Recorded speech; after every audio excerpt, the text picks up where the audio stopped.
In the sands of time, few figures emerge with such clarity as Queen Nefertiti. Her name echoes through millennia. She is an icon, a face recognized across the globe. Her image, captured in a breathtaking bust, has become synonymous with ancient Egypt. It speaks of refined beauty and regal poise. This is the story of a ruler at the heart of a revolutionary era during the 18th dynasty. She was more than just the wife of a pharaoh, she was his partner. Together, she and Akhenaten challenged their society, embarking on a cultural and religious revolution.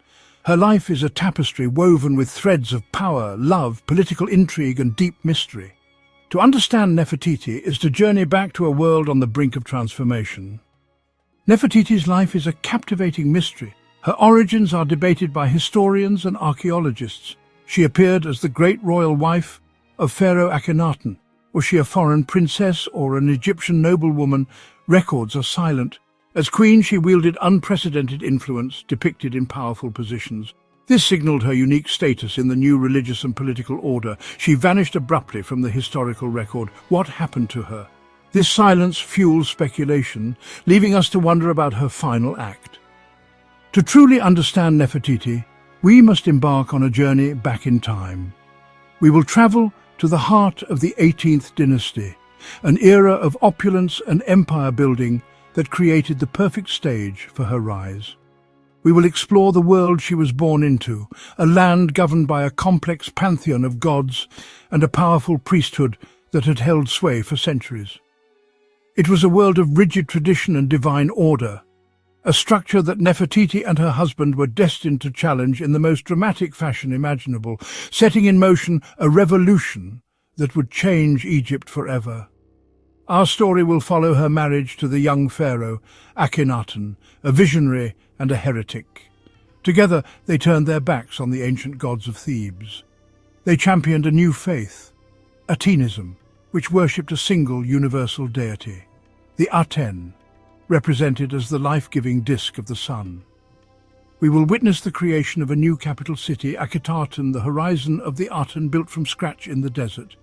Here, in this grand experiment, Nefertiti was not just a queen, she was a high priestess, a divine intermediary between the Aten and humanity, alongside her husband. We will delve into the contentious debate surrounding her later years. Did Nefertiti rule Egypt in her own right after her husband's death? We will examine the evidence for a female pharaoh known as Neferneferuaten, who reigned briefly before the famous boy king, Tutankhamun, took the throne. Could this mysterious ruler have been Nefertiti, adopting a new name to legitimize her reign as king? This is one of the most hotly contested issues in modern Egyptology, a puzzle that, if solved, could rewrite our understanding of royal succession and female power in the ancient world. Finally, we will explore her enduring legacy. From the search for her lost tomb to the ongoing scientific quest to identify her mummy, the story of Nefertiti is far from over. She has become a timeless symbol of beauty, power, and female strength, an ancient queen whose influence resonates powerfully in our modern world. Join us as we uncover the story of her life, separate fact from fiction, and attempt to solve the enduring mysteries surrounding Nefertiti, the beautiful one, the Queen of the Nile, and perhaps the female pharaoh of Egypt. To understand Nefertiti, we must first understand her world. Nefertiti was born into the 18th dynasty of Egypt, the New Kingdom. This was an empire at the absolute peak of its power and influence. Warrior pharaohs had expanded Egypt's borders, creating a vast dominion. This was an age of unprecedented prosperity, where immense wealth flowed into the royal coffers. The society Nefertiti entered was one of supreme confidence and stability, built upon centuries of tradition and a deeply ingrained religious system. A vast pantheon of gods and goddesses governed every aspect of daily life. The priests wielded enormous political and economic power. Their influence was second only to that of the pharaoh himself. Nefertiti's future husband was the son of Pharaoh Amenhotep III. The reign of Amenhotep III represented the zenith of this golden age. His court was the most opulent in the world. He commissioned magnificent temples. This was the glittering world that Nefertiti was destined to enter and ultimately to help overturn. This was a world defined by Ma'at, the divine principle of order. The pharaoh's primary duty was to uphold Ma'at. The art and architecture were all designed to reflect this perfect order. It was into this civilization that Nefertiti arrived, a woman whose destiny was intertwined with a man who would soon decide that a radical new vision was required for Egypt. Around 1353 BC, Nefertiti became the great royal wife of Pharaoh Amenhotep IV, placing her at the center of Egyptian power. As queen, she was an essential partner in the divine kingship. From the beginning, it was clear this would be a powerful partnership. Inscriptions emphasized the Aten, represented as a solar disk. Nefertiti and Amenhotep IV had 6 daughters. Amenhotep IV and Nefertiti made their family life a central theme. This public display of affection presented the royal family as the sole conduit to the divine. Nefertiti was the female principle of the divine, balancing her husband. She is depicted at nearly the same scale as her husband, a clear visual statement of her elevated status. Around his 5th year, the pharaoh took a radical step. He changed his name from Amenhotep to Akhenaten, declaring war on the old religious order. Akhenaten rejected the powerful priesthood and elevated the Aten above all others. This was the dawn of a religious revolution, and Nefertiti was his most ardent supporter. Thebes was no longer a suitable capital. Akhenaten and Nefertiti chose a virgin site in the desert and founded a new city dedicated to the Aten. They called it Akhetaten, known today as Amarna. With the new city came a revolutionary new art style, characterized by naturalism and emotional expression.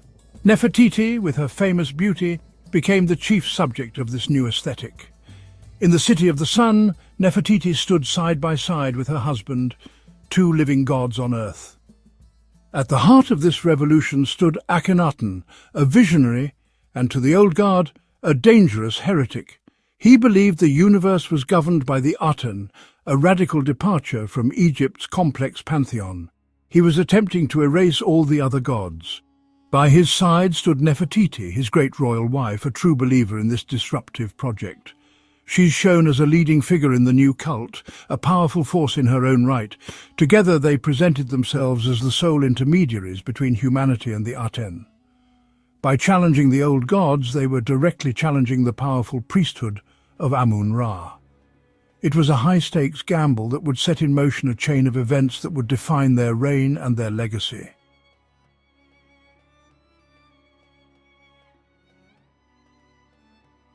Atenism was a faith stripped of complex mythology and animal-headed deities. The Aten was the sun itself, the source of light, warmth and life. This was a shift from a national religion to a universal one for all of humanity. The theology is expressed in the great hymn to the Aten, speaking of the sun disk as a universal creator. Life was to be lived in the light of the sun under the guidance of the royal family. The only path to the Aten was through Akhenaten and Nefertiti, making the royal family more powerful. This placed Nefertiti in a position of unprecedented spiritual authority. Families were encouraged to worship the royal family at small domestic shrines. The love between Akhenaten and Nefertiti became the metaphor for the Aten's love for its creation. Never before in Egyptian history had a queen been depicted with such prominence and authority. In the art of Amarna, Nefertiti is almost always present, a constant companion to her husband.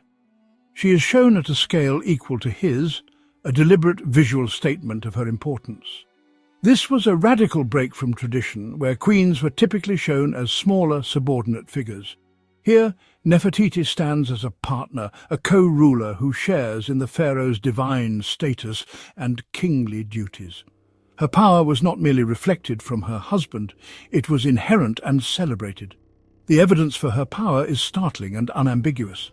On the walls of temples, she is shown performing roles that were once the sole prerogative of the king. Most remarkably, there are depictions of Nefertiti smiting the enemies of Egypt, a classic pharaonic pose symbolizing the triumph of order over chaos. To see a queen adopting this powerful, violent imagery was revolutionary. It suggests that her role was not confined to the religious sphere, but extended into the political and military authority of the state. She was not just a priestess, she was a ruler, embodying the power of the throne itself. Her titles and epithets further underscore her unique position. She was called Lady of the Two Lands, a title usually associated with the king and mistress of Upper and Lower Egypt. In the new city of Akhenaten, she had her own large palace and a sunshade temple, known as the Maru Aten, dedicated to her. It seems she was worshipped there, alongside her husband and the Aten. Inscriptions reveal that she was seen as the sweet-voiced counterpart to Akhenaten, whose soothing presence calmed the god and brought blessings upon the land. She was an active and essential component of the New World Order. Furthermore, Nefertiti's role as the mother of 6 daughters was central to the state ideology. The succession of the dynasty depended on her children. Her daughters, particularly the eldest, Meritaten and Ankhesenaten, were also given prominent roles in court life and religious ritual. This focus on the female line was another unusual aspect of the Amarna period. It created a powerful matriarchal presence at the heart of the royal court, with Nefertiti as its head. Her influence was woven into the very fabric of the political, religious and family life of the Amarna revolution. To house their revolution, they built Akhenaten, the horizon of the Aten, in the empty desert. Unlike cramped cities like Thebes, Akhenaten was open with temples designed to let the sunlight pour in. Everything about the city was designed to serve the Aten. The city contained everything needed for the Egyptian state to function, from palaces to workshops. For a brief period, Akhenaten was the vibrant heart of the Egyptian empire. Each day, Akhenaten and Nefertiti would process along the royal road to perform rituals to the Aten. But this perfect city was built on a fragile foundation, dependent on Akhenaten and Nefertiti. While the sun shone on Akhenaten, shadows were gathering. The city of the sun disk was destined to have a short, tragic history. For years, Nefertiti stood at the pinnacle of power, her image inscribed across Amarna. Then something changes. The vibrant queen begins to fade from the historical record. What caused this sudden disappearance? The simplest explanation: Nefertiti had died, perhaps a victim of plague. Another theory suggests a dramatic falling out or a political disagreement. A third, more extraordinary possibility: what if she ascended to an even greater height? Some believe she transformed, took on a new identity and continued to rule. In the chaotic final years of Akhenaten's reign, the historical record becomes cloudy. The pharaoh himself dies around his 17th year on the throne, leaving a precarious power vacuum. The revolution he started had turned much of the country against him, and the question of succession was critical. In this moment of uncertainty, a new ruler appears in the official records. This ruler is a mysterious figure, a pharaoh who reigned for a very short time, perhaps only 2 or 3 years, between Akhenaten and the famous boy king, Tutankhamun. The throne name of this ruler was Ankheperur. The identity of this pharaoh is one of the greatest puzzles in all of Egyptian history. To complicate matters, this ruler used different personal names. Sometimes the name is Smenkhkara, who seems to have been a male co-regent of Akhenaten. At other times, however, the throne name Ankheperur is associated with a different personal name, Neferneferuaten. This name, which means beautiful are the perfections of the Aten, is strikingly similar to Nefertiti's own full name, Neferneferuaten Nefertiti. This similarity is too great to be a coincidence, and it forms the basis of a truly revolutionary theory about the succession. The evidence becomes even more compelling when we look at the grammar. In some versions of the pharaoh Neferneferuaten's cartouche, there are feminine indicators within the hieroglyphs. It is as if the scribes were struggling with how to write the name of a female who had taken on the titles of a male king. Furthermore, some epithets used for this pharaoh, such as effective for her husband, make little sense for a male ruler, but would be perfectly fitting for a queen who had succeeded her husband. The clues, scattered across different artifacts, seem to point in one astonishing direction: that the Pharaoh Neferneferuaten was a woman. Artifacts from Tutankhamun's tomb provide more tantalizing hints. Many of the objects in his famously lavish burial were not originally made for him. They were inherited or repurposed from his immediate predecessors. Among these items are objects inscribed with the name of the Pharaoh Neferneferuaten. Some of these objects, when studied closely, appear to have been originally created for a woman before being adapted for a male king. All of these tangled threads, the similar name, the feminine grammar, the repurposed objects, lead us to one primary and very famous suspect for the identity of this mysterious female pharaoh. Could Queen Nefertiti and the enigmatic Pharaoh Neferneferuaten be the same person? Some scholars believe so. The theory suggests Nefertiti became pharaoh in her own right, adopting a new royal name and ruling as king, much like Hatshepsut before her. This would explain her sudden disappearance as queen and the feminine traces in Neferneferuaten's titles. It implies Akhenaten elevated Nefertiti to co-ruler, preparing her for sole kingship. Not all agree. Some argue Neferneferuaten was a daughter or a male relative, and the evidence remains fragmentary. The debate is fierce, with clues that are ambiguous and open to interpretation. Yet the idea of King Nefertiti is compelling, fitting her pattern of breaking tradition and wielding power. If true, she would have steered Egypt through turmoil after Akhenaten's death, bridging the Amarna era and the restoration under Tutankhamun. This would make her not just a legendary queen, but one of history's most remarkable female rulers. Nefertiti's possible reign as pharaoh remains one of Egypt's greatest mysteries. Whoever ruled after Akhenaten, their reign was brief and marked by dramatic change. Amarna's religious revolution faltered, and the old priesthood waited to reclaim power. Foreign policy suffered, and Akhenaten's death left his vision vulnerable. The new pharaoh, possibly Neferneferuaten, began reconciling with the old guard and priesthood. The court abandoned Amarna, returning to Thebes, a clear admission of failure. Within a generation, Amarna was deserted, its memory erased by later pharaohs. Akhenaten and his family's names were chiseled from monuments, their temples dismantled. If Nefertiti ruled as pharaoh, she presided over the undoing of her own revolution. Her final act may have been leading Egypt back to the old gods and ways. With Amarna's fall, Nefertiti vanishes from history, leaving only questions. The dream ended, but her enigma endured. After Amarna's fall, Nefertiti's fate is lost to history. No records reveal her end or burial. Her tomb remains undiscovered. Archaeologists have searched from Amarna to the Valley of the Kings, hoping for a clue. Theories abound. Did she die as queen or as pharaoh, and was her tomb destroyed or hidden? The Amarna legacy's erasure means any trace of her was a target for destruction. No funerary objects or tombs bear her name as a deceased queen. For such a prominent figure to vanish so completely is extraordinary. The search continues, using science and re-examined finds, hoping to find Nefertiti, perhaps under another name, or none at all. Her disappearance remains one of Egyptology's most tantalizing mysteries. The hunt for Nefertiti often centers on unidentified royal mummies. In 1898, Victor Loret found 3 anonymous mummies in KV 35. One, the younger lady, was once thought to be Nefertiti. DNA tests revealed she was Akhenaten's sister and Tutankhamun's mother, ruling out Nefertiti. Another lead, 2 unidentified women in KV 21, one possibly Tutankhamun's wife and Nefertiti's daughter. Identifying her daughter could help extrapolate Nefertiti's DNA, offering a new path. Science is complex, but hope remains. In 2015, Nicholas Reeves proposed that Tutankhamun's tomb hides a sealed chamber, possibly Nefertiti's intact tomb. Radar scans have been inconclusive, but the theory persists. Nefertiti may lie just beyond a wall, waiting to be found.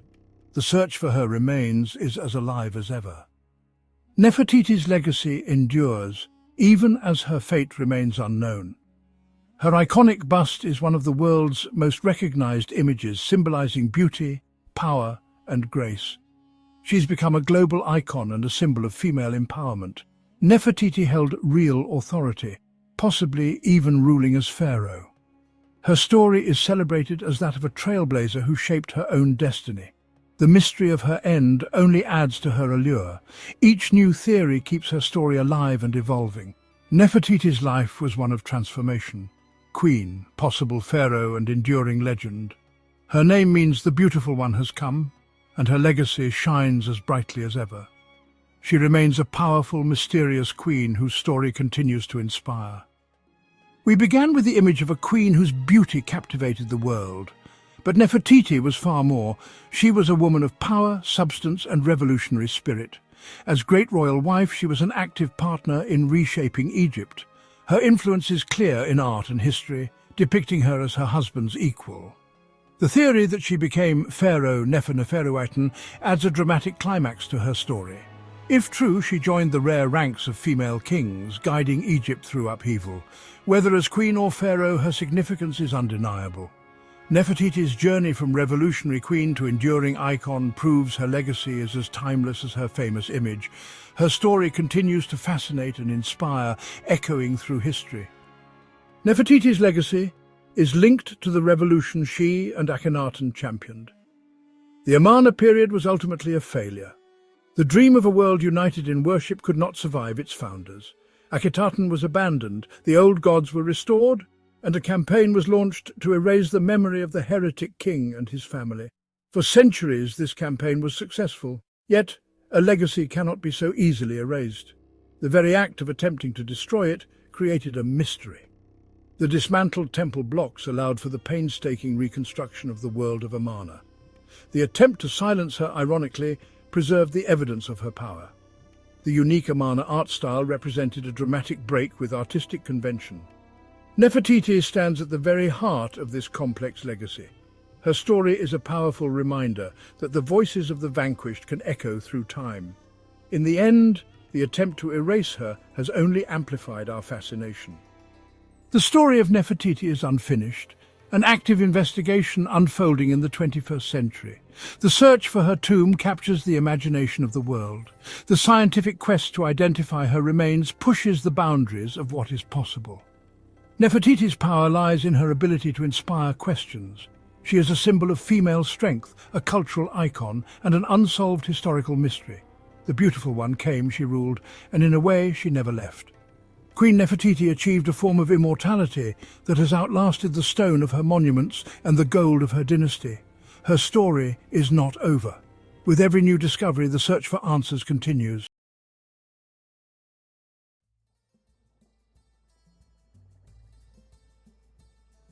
Deep in the annals of time, long before the pyramids pierced the sky, there existed a period shrouded in mystery and wonder. We journey back to the land of the Nile, thousands of years before the rise of the First Dynasty, to a time known as Predynastic Egypt. From roughly 6000 to 3150 BC, this era witnessed the birth of Egyptian civilization, a period of profound cultural and technological advancements. Imagine a land untouched by the grandeur of the later dynasties, a time when small villages dotted the Nile Valley. The Nile, the lifeblood of Egypt, played a pivotal role in shaping their destiny, providing fertile land for cultivation and a vital artery for trade and communication.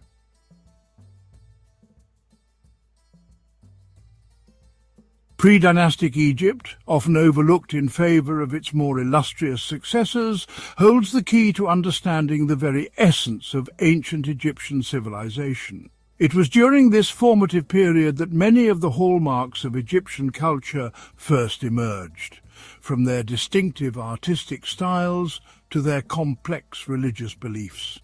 Their innovations in agriculture, their mastery of craft and their early forays into social organization laid the foundation for the rise of one of the most enduring and influential civilizations the world has ever known.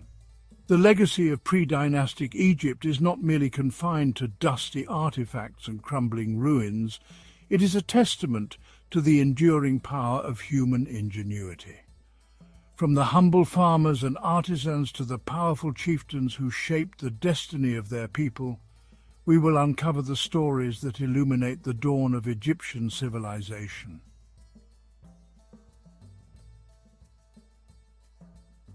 Our journey into pre-dynastic Egypt begins with the Badarian culture, a people who inhabited the fertile plains of Upper Egypt from around 4500 to 4000 BC.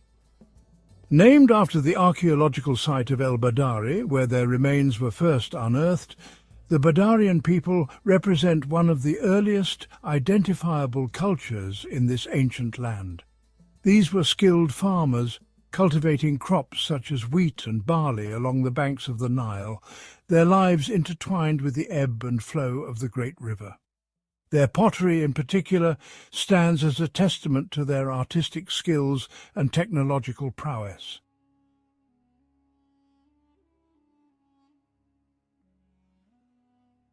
The Badarian people are known for their distinctive black-topped pottery, a hallmark of their culture that has captivated archaeologists and art historians alike.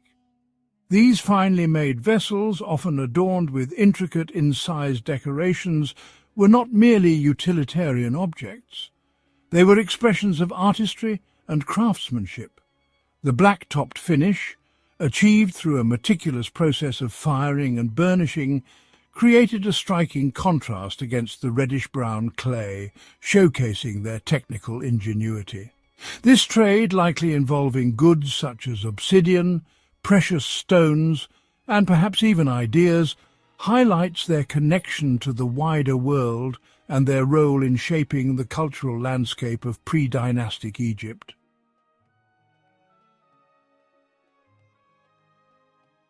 Life and death in the Badarian world offer us fascinating insights into their belief systems. They carefully buried their dead in shallow graves, often in a contracted position, accompanied by grave goods such as pottery vessels, cosmetic palettes, and personal ornaments. These offerings, intended to accompany the deceased into the afterlife, reflect their belief in a continued existence beyond the realm of the living. The presence of cosmetics suggests a desire to maintain one's appearance even in death, while the inclusion of food and drink points to a belief in the need for sustenance in the afterlife. These early expressions of social differentiation foreshadow the complex social structures that would characterize later Egyptian society.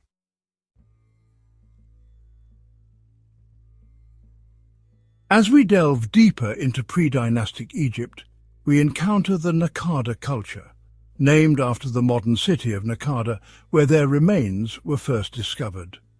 Flourishing from approximately 4000 to 3000 BC, the Naqada period witnessed a significant expansion in population, territory and cultural sophistication. The Naqada people, building upon the foundations laid by their predecessors, ushered in an era of unprecedented unity and prosperity. This increased interaction fostered cultural exchange and led to the development of a more homogeneous society, paving the way for the emergence of a unified Egyptian state.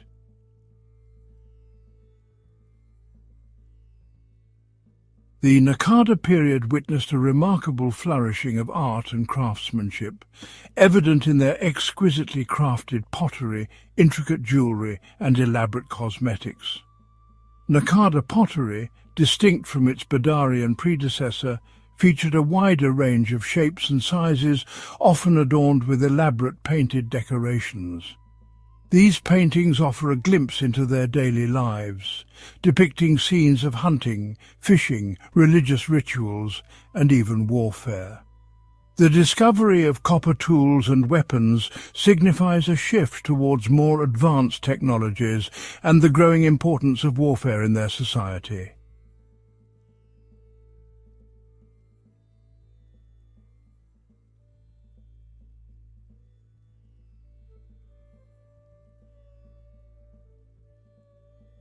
The seeds of complexity, social hierarchy and the rise of elites. As the Naqada culture flourished, so too did the complexities of their social structure. Evidence suggests a growing disparity in wealth and status, with an elite class emerging to dominate the social hierarchy. This is reflected in the increasingly elaborate burials of this period, with some individuals interred in large mud-brick tombs accompanied by a wealth of grave goods. This disparity in burial practices points to a growing social stratification and the emergence of a powerful ruling class who controlled resources and commanded authority. The seeds of complexity sown during the Naqada era would blossom into the sophisticated political and social structures that characterized ancient Egyptian civilization for centuries to come.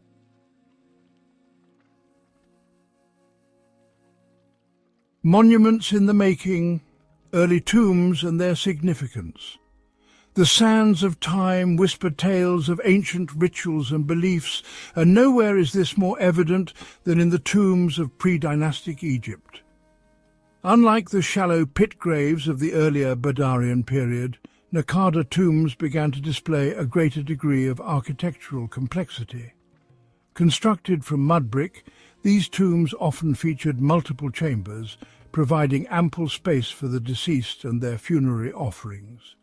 The inclusion of personal belongings, pottery and food offerings within these tombs speaks volumes about their beliefs in the afterlife. These early tombs, therefore, serve as tangible expressions of their evolving cosmology and their reverence for the dead.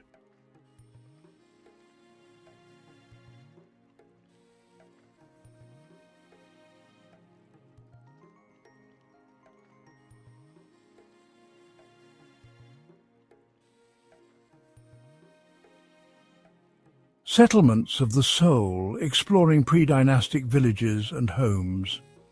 Beyond the realm of the dead, the settlements of the living provide further insights into the social fabric and daily lives of pre-dynastic Egyptians. Clustered along the banks of the Nile, these villages, often fortified for protection, served as hubs of agricultural activity and community life. Crafted from mud brick, the houses of this era, though simple in design, reveal a remarkable degree of practicality and resourcefulness.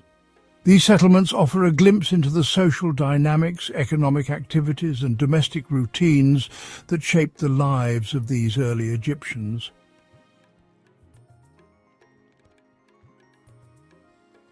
The Nile, the lifeblood of Egypt, flowed through the heart of the land, shaping not only its geography but also its destiny.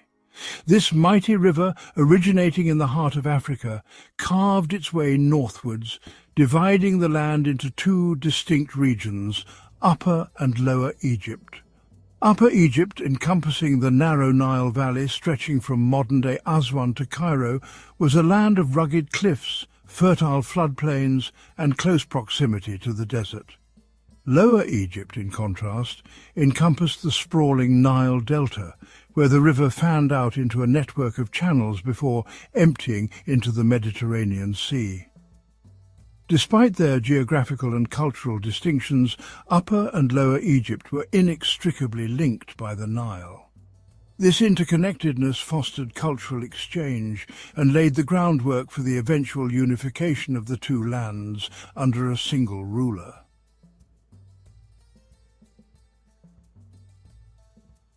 Upper Egypt, often referred to as Tashamau, meaning land of reeds or land of the south, was characterized by its rugged terrain and its reliance on the annual flooding of the Nile for agriculture.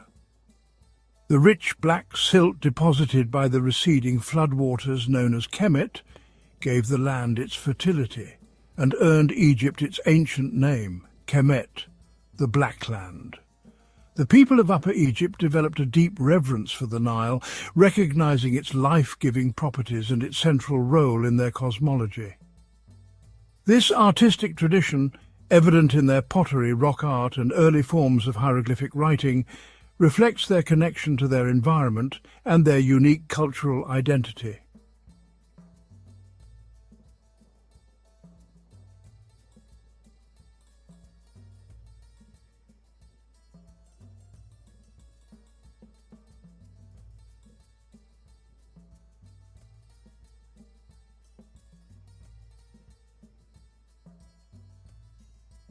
Lower Egypt, known as Tamehu, meaning land of the north, stood in stark contrast to its southern counterpart. The Nile Delta, a vast expanse of fertile land crisscrossed by a network of canals and lagoons, offered abundant resources and a more temperate climate.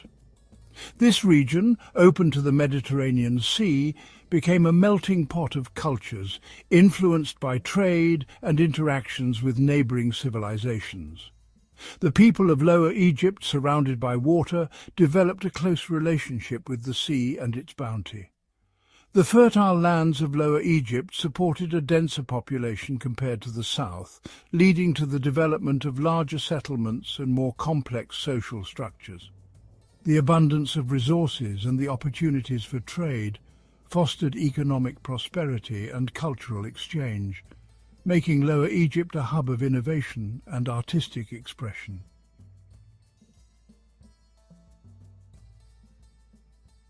Among the many artifacts unearthed from the sands of time, few hold the historical weight of the Narmer palette. This intricately carved stone slab, dating back to around 3100 BC, provides a tangible link between pre-dynastic Egypt and the dawn of the First Dynasty. On its surface, the palette depicts a king, widely believed to be Narmer, wearing the white crown of Upper Egypt, and, in another scene, the red crown of Lower Egypt. This dual depiction is highly significant, suggesting Narmer's role in unifying the two lands under his rule, marking a pivotal moment in Egyptian history. Beyond its political implications, the Narmer palette offers valuable insights into the artistic conventions and religious beliefs of the time.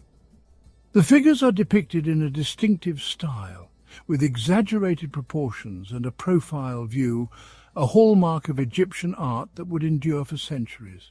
The presence of mythical creatures, such as intertwined serpents and a bull trampling its enemies, hints at the developing religious beliefs of the period, with animals playing a prominent role in their cosmology.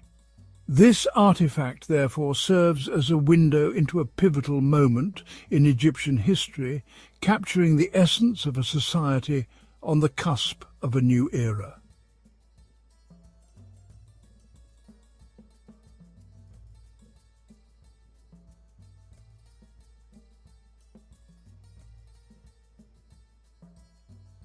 Pre-dynastic Egypt's ingenuity and resilience laid the groundwork for one of history's most enduring civilizations. From Badarian culture to Naqada societies, their innovations in agriculture, pottery and metalworking paved the way for the pharaohs. Their legacy is a testament to human creativity, shaping the course of history.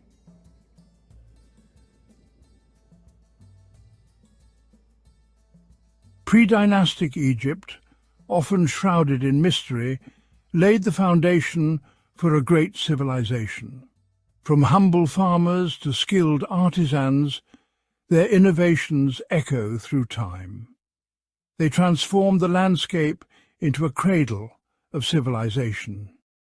Their legacy is a testament to human ingenuity and resilience. As we marvel at ancient Egypt, remember those pioneers.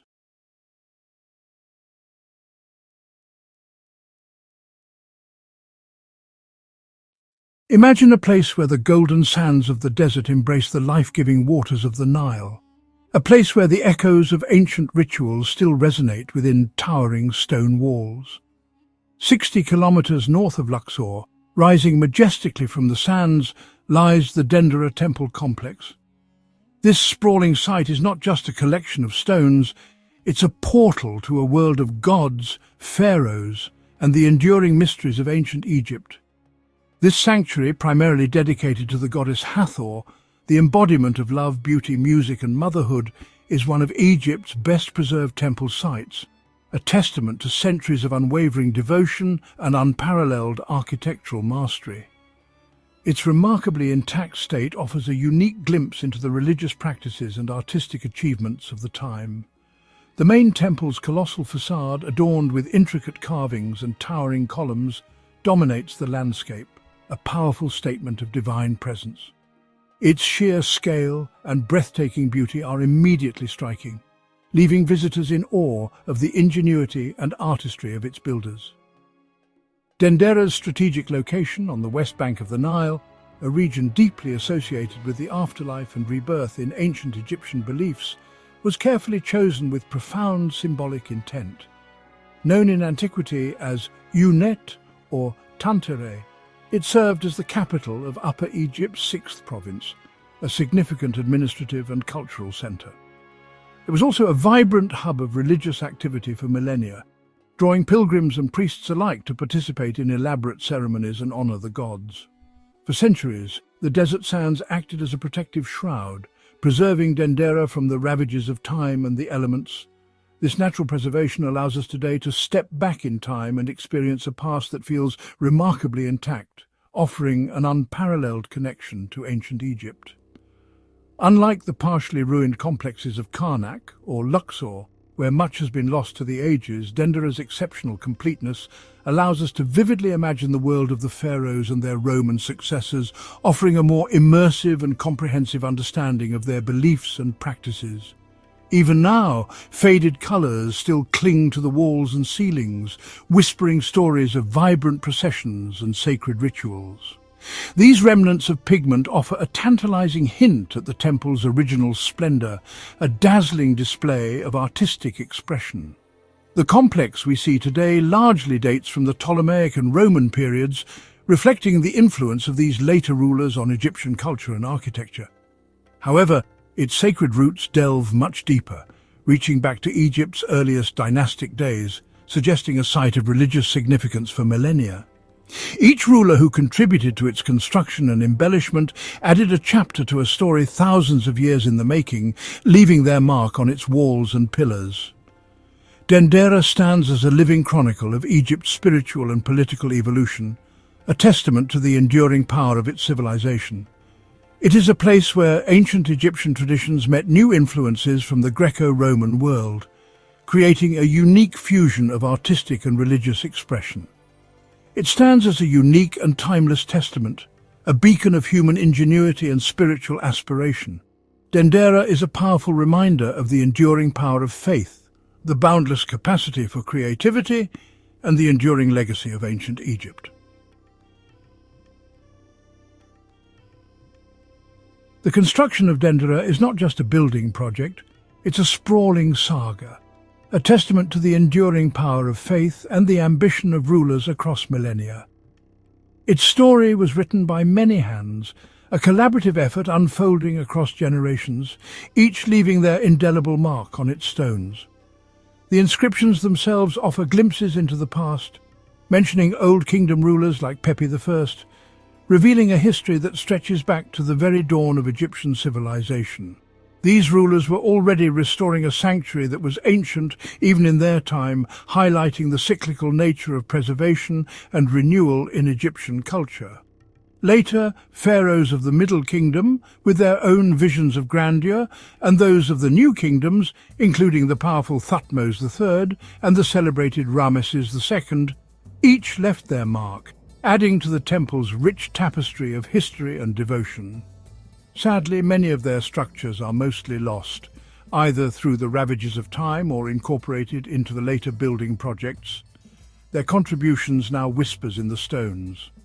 This continuous patronage, spanning across dynasties and centuries, clearly shows Dendera's lasting importance as a sacred site and a symbol of Egyptian identity. It reveals that every dynasty, regardless of its origins or ambitions, sought to honor Hathor, the goddess of love, music and motherhood, and to connect with Egypt's deep traditions. However, the most significant building phase, the one that truly shaped the temple as we see it today, began under the rule of the Ptolemies, the Greek dynasty that followed Alexander the Great. These Ptolemaic rulers, though Greek in origin and culture, astutely embraced Egyptian religion and traditions as a means to legitimize their rule in the eyes of the Egyptian people. It was they who initiated the construction of the Grand Temple of Hathor, a monumental undertaking that would define Dendera for centuries to come. This ambitious project continued for nearly 2 centuries, a testament to the Ptolemies' commitment to integrating themselves into the fabric of Egyptian society. Later, when Rome conquered Egypt, adding it to its vast empire, Roman emperors like Augustus and Nero, following the Ptolemaic example, added their own images and cartouches to the temple walls and even completed the magnificent hypostyle hall, seamlessly blending their legacy with that of ancient Egypt. Dendera's seamless transition from Ptolemaic to Roman patronage is a remarkable example of cultural continuity, and it highlights the extraordinary resilience of Egyptian culture in the face of foreign rule and influence. The temple, like a living organism, absorbed new rulers and their influences, yet remained firmly rooted in its ancient worldview, its core beliefs and traditions. In the end, it stands as a powerful monument to Egypt's unique ability to adapt, endure and inspire awe across the ages, a beacon of cultural strength shining through the sands of time.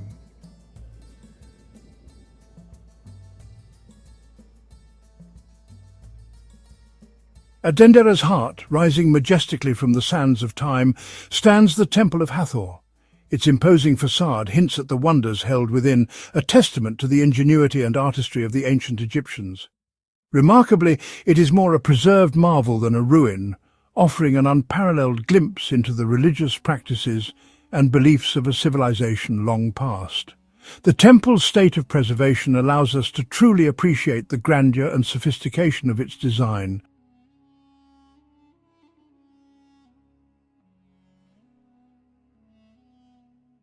Called the Castle of the Sistrum, a sacred musical instrument, it was believed to be Hathor's earthly home, a tangible bridge between the mortal realm and the heavens above. This temple served as a focal point for worship and connection with the divine. The temple's architecture is deeply cosmic, reflecting the ancient Egyptians' understanding of the universe and their place within it. Every element was carefully considered to create a harmonious and spiritually significant space.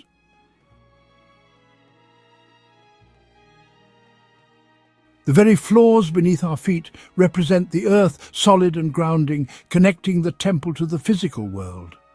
The towering columns, adorned with plant capitals of lotus and papyrus, symbolize primordial plants, representing the life-giving forces of nature and the fertile lands of Egypt.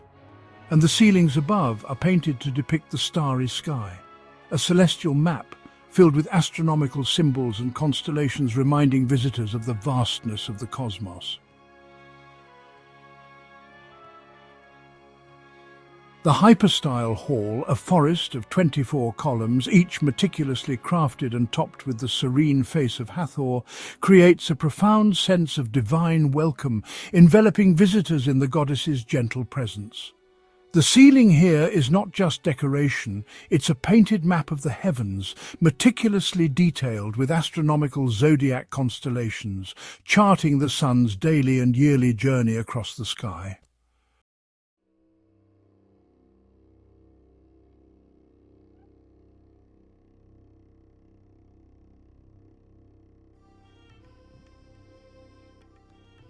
Hathor, the beloved goddess of love, joyous music and nurturing motherhood, was central to Egyptian life. But she was also revered as a fierce protector, a powerful deity who guided souls through the perils of the afterlife, ensuring their safe passage to eternity. The temple was a vibrant center of activity, celebrating all aspects of Hathor's multifaceted nature, hosting elaborate festivals filled with music and dance. It was also a place of healing, where sacred rituals were performed to alleviate suffering and restore balance to the body and spirit. And it served as a conduit for divine wisdom, with oracles delivering prophecies and guidance to those who sought answers from the gods. As visitors progressed through the temple, they moved from the brightly lit hypostyle hall into increasingly darker and more sacred chambers, symbolizing a journey inward towards spiritual enlightenment. This journey culminated in the Holy of Holies, the innermost sanctuary, the most sacred space within the entire temple complex. Only the high priest, the intermediary between the goddess and the people, was permitted to enter this innermost sanctuary to tend to the goddess's cult statue, performing rituals to honor and sustain her divine presence. Every space within the Temple of Hathor was meticulously designed for ritual, reinforcing Hathor's presence and power, ensuring that her influence permeated every aspect of daily life. Today, the Temple of Hathor remains a living symbol of Egypt's rich spiritual imagination, a testament to the enduring power of belief and the remarkable achievements of ancient civilization.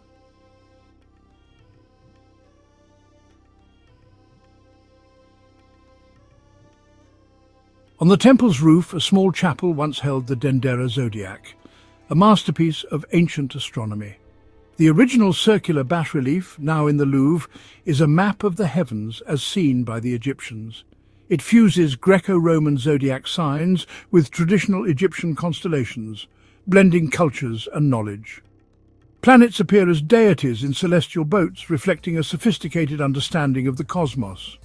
The zodiac's placement in a chapel dedicated to Osiris linked the cycles of stars to death and rebirth. Its circular design symbolized the eternal nature of time and cosmic order. When the zodiac was removed to Paris, it sparked debates about the age of the world and Egypt's scientific legacy. Later analysis dated it to the late Ptolemaic period, around 50 BCE. The Dendera zodiac remains a unique artifact, revealing the depth of ancient Egyptian astronomy and cross-cultural exchange. It is a testament to the Egyptians' quest to understand their place in the universe.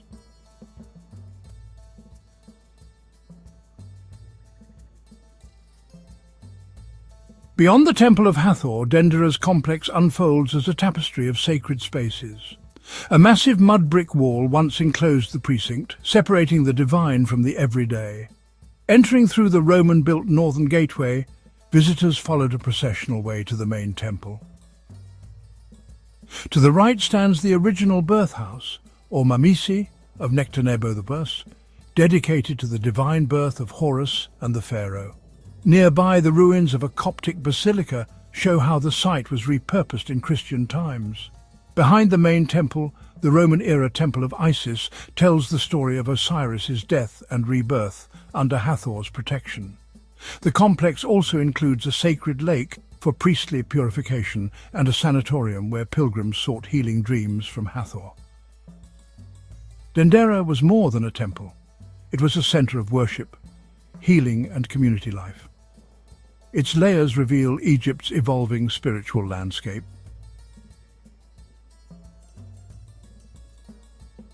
Deep in the temple's crypts, mysterious reliefs known as the Dendera Light have fueled debate for decades. These carvings show bulb-like objects with serpents inside, connected to boxes resembling jade pillars. Fringe theories claim these are ancient electrical devices, explaining how Egyptians lit dark interiors without soot. Mainstream Egyptologists, however, see rich symbolism: the bulb as the sky goddess's womb, the serpent as the sun's creative force, the lotus as rebirth, and the jade as stability. There's no evidence for ancient electricity. No bulbs, filaments or batteries have been found. Egyptians used mirrors and clean-burning lamps for illumination. The Dendera light is a mythological scene, not a technological blueprint. It's a striking example of how ancient art can inspire both wonder and wild speculation.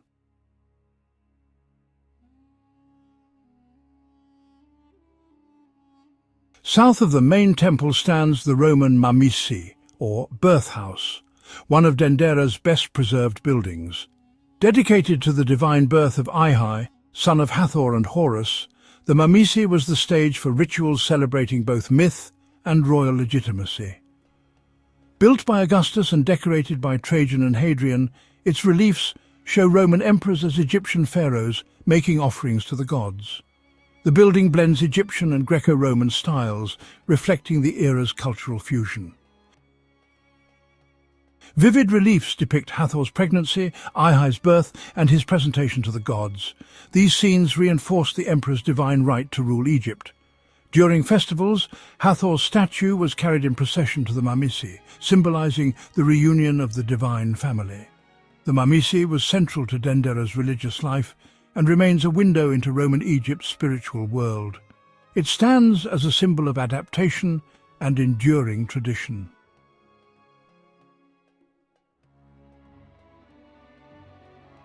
Dendera's walls and crypts are a treasure trove of history and intrigue. On the rear wall, the only known relief of Cleopatra VII and her son Caesarion shows them presenting offerings, a poignant bid for legitimacy.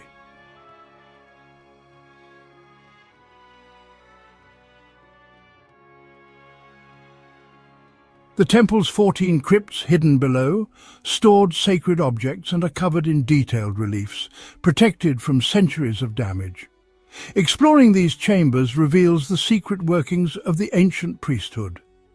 The temple's roof too was a ritual space, with chapels and kiosks for ceremonies like the New Year's dawn, when Hathor's statue greeted the rising sun.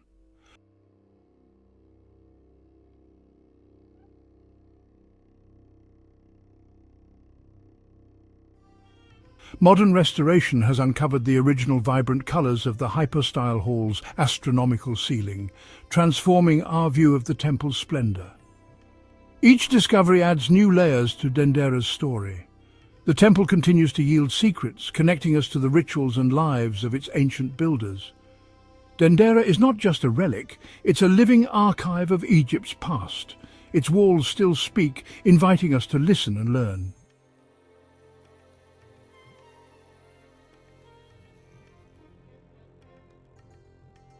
Dendera is more than an archaeological site. It's a testament to the enduring power of faith and culture. For millennia, it bridged the human and divine, witnessing dynasties, empires, and shifting beliefs. Its preservation offers the most complete glimpse of a Greco-Roman temple in Egypt. Dendera's reliefs and architecture are a stone textbook, teaching us about gods, astronomy, politics, and daily life. Today, it inspires tourists, scholars and seekers alike, sparking new questions and interpretations. Debates over the Dendera light and the Zodiac show the site's ongoing role in our quest for knowledge. Standing in the hypostyle hall, beneath Hathor's gaze and a ceiling of stars, you feel a timeless connection.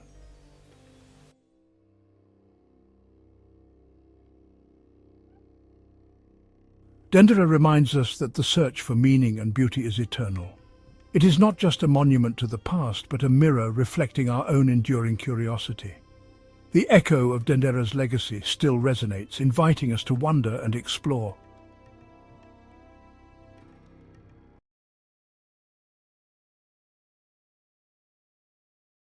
Ancient Egypt was a land of mystery and wonder.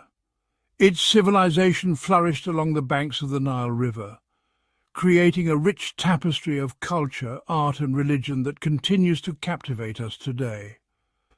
The Egyptians worshipped many gods, each with their own unique attributes and stories. These deities played a crucial role in the daily lives of the people, influencing everything from the harvest to the afterlife. One of the most important and revered of these gods was Ra, the sun god.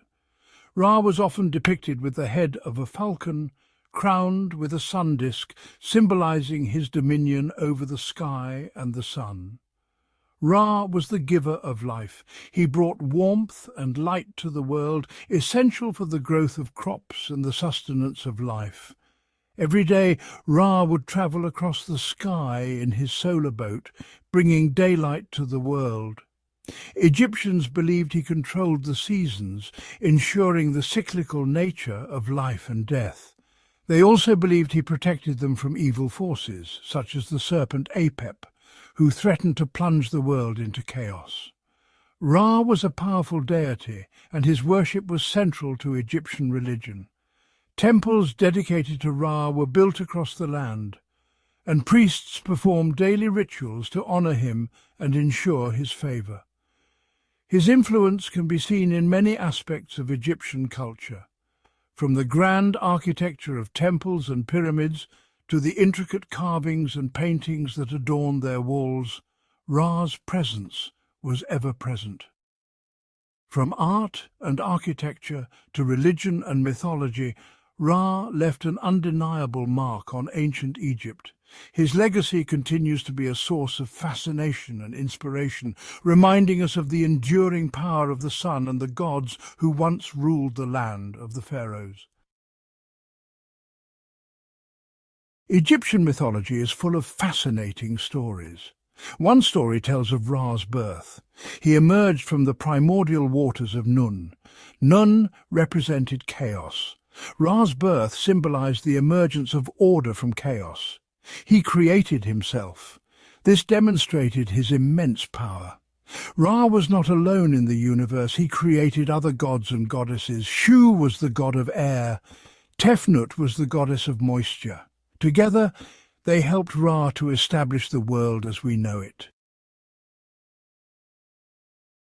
Ra was believed to travel across the sky each day in his solar boat. He sailed from east to west. This journey represented the cycle of day and night. Each morning Ra rose from the underworld. He brought light and warmth to the land. In the evening, Ra descended into the underworld. There he battled Apophis, the serpent of chaos. Apophis sought to devour the sun and plunge the world into darkness. Ra's victory each night ensured the continuation of life and order.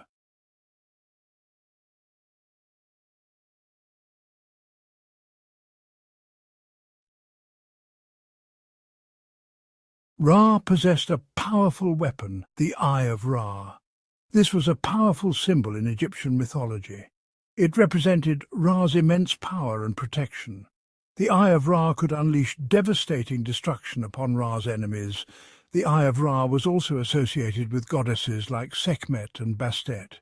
They acted as Ra's protectors. They could be fierce and vengeful when necessary. This highlighted the dual nature of Ra's power. He was both benevolent and fearsome, embodying both creation and destruction.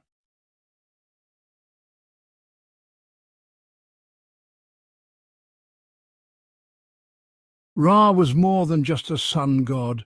He was also considered the king of the gods.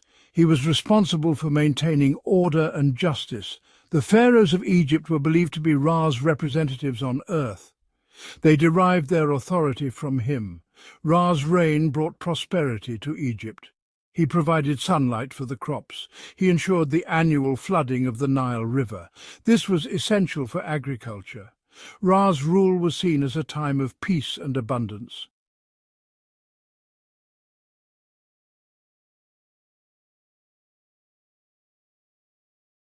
Ra was worshipped throughout ancient Egypt.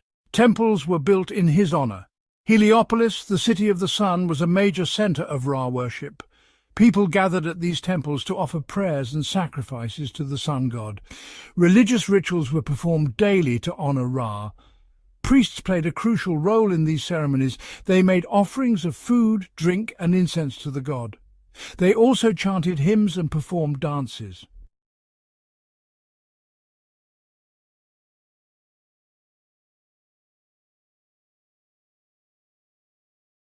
The ancient Egyptians used many symbols to represent Ra.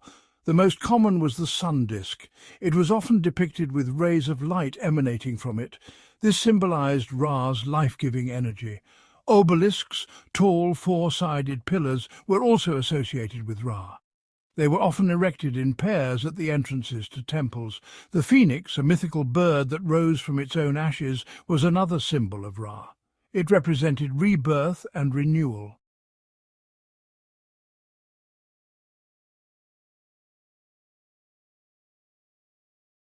Ra was frequently depicted in ancient Egyptian art.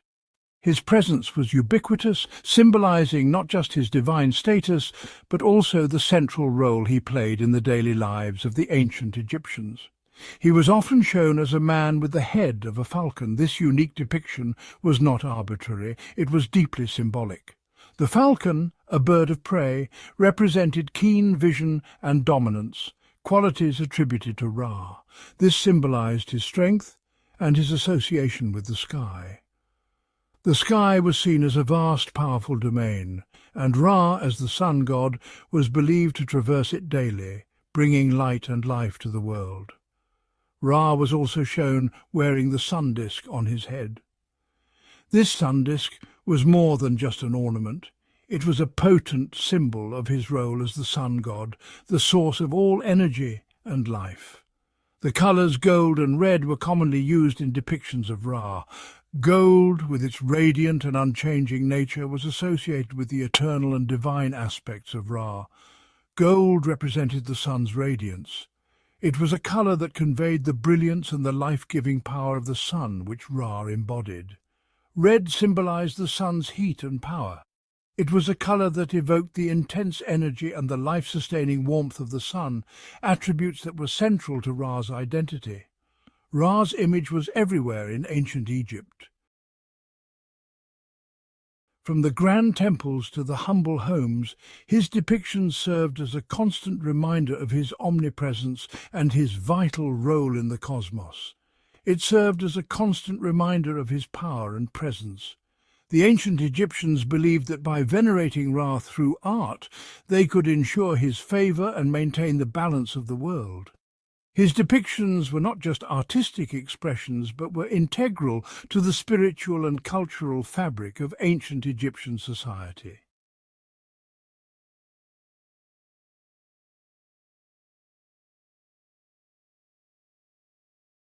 Ra's influence on ancient Egyptian culture was profound. His worship shaped religious beliefs and practices for centuries.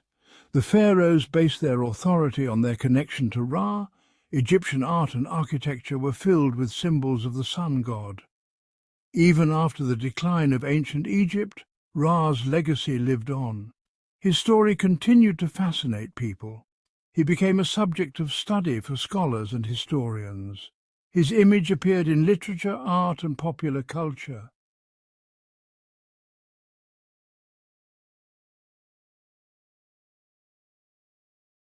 Ra, the Egyptian sun god, remains an enduring symbol of ancient Egyptian civilization. His influence can be seen in the art, architecture, and religious practices that have survived through the ages. The reverence for Ra was not just limited to the elite or the priests. It permeated every level of society, from the grand temples to the humble homes of ordinary Egyptians. He represents the power of the sun, the importance of order, and the cyclical nature of life, death, and rebirth. The sun's daily journey across the sky was a powerful metaphor for the cycle of life, a reminder that each day brought new opportunities and challenges. Ra's presence in the sky was a constant source of inspiration and hope for the people, reinforcing the idea that light would always triumph over darkness. His story continues to captivate us. The myths and legends surrounding Ra are filled with rich symbolism and profound lessons that resonate even today. From his battles with the serpent Apep to his role in the creation of the world, Ra's narrative is a testament to the human desire to understand the mysteries of existence and the forces that shape our lives. Ra's journey across the sky reminded the ancient Egyptians of the importance of light and warmth. The sun was not just a source of physical sustenance, but also a symbol of spiritual enlightenment and growth. The daily rise and set of the sun were seen as a divine performance, a celestial drama that played out in the heavens and mirrored the human experience on earth. It also reminded them of the constant battle between order and chaos. Ra's nightly journey through the underworld, where he fought against the forces of darkness, was a powerful allegory for the struggles that each person faced in their own life. This eternal conflict between light and dark, order and chaos, was central to the Egyptian worldview and influenced their understanding of morality, justice, and the afterlife. Ra's legacy is a testament to the power of ancient Egyptian beliefs and their ability to endure across millennia. The stories and symbols associated with Ra have transcended time, continuing to inspire and fascinate people around the world. Whether through the majestic pyramids that stand as a tribute to his glory, or the intricate hieroglyphs that tell his tale, Ra's influence is a reminder of the enduring power of human imagination and the quest for meaning in the universe.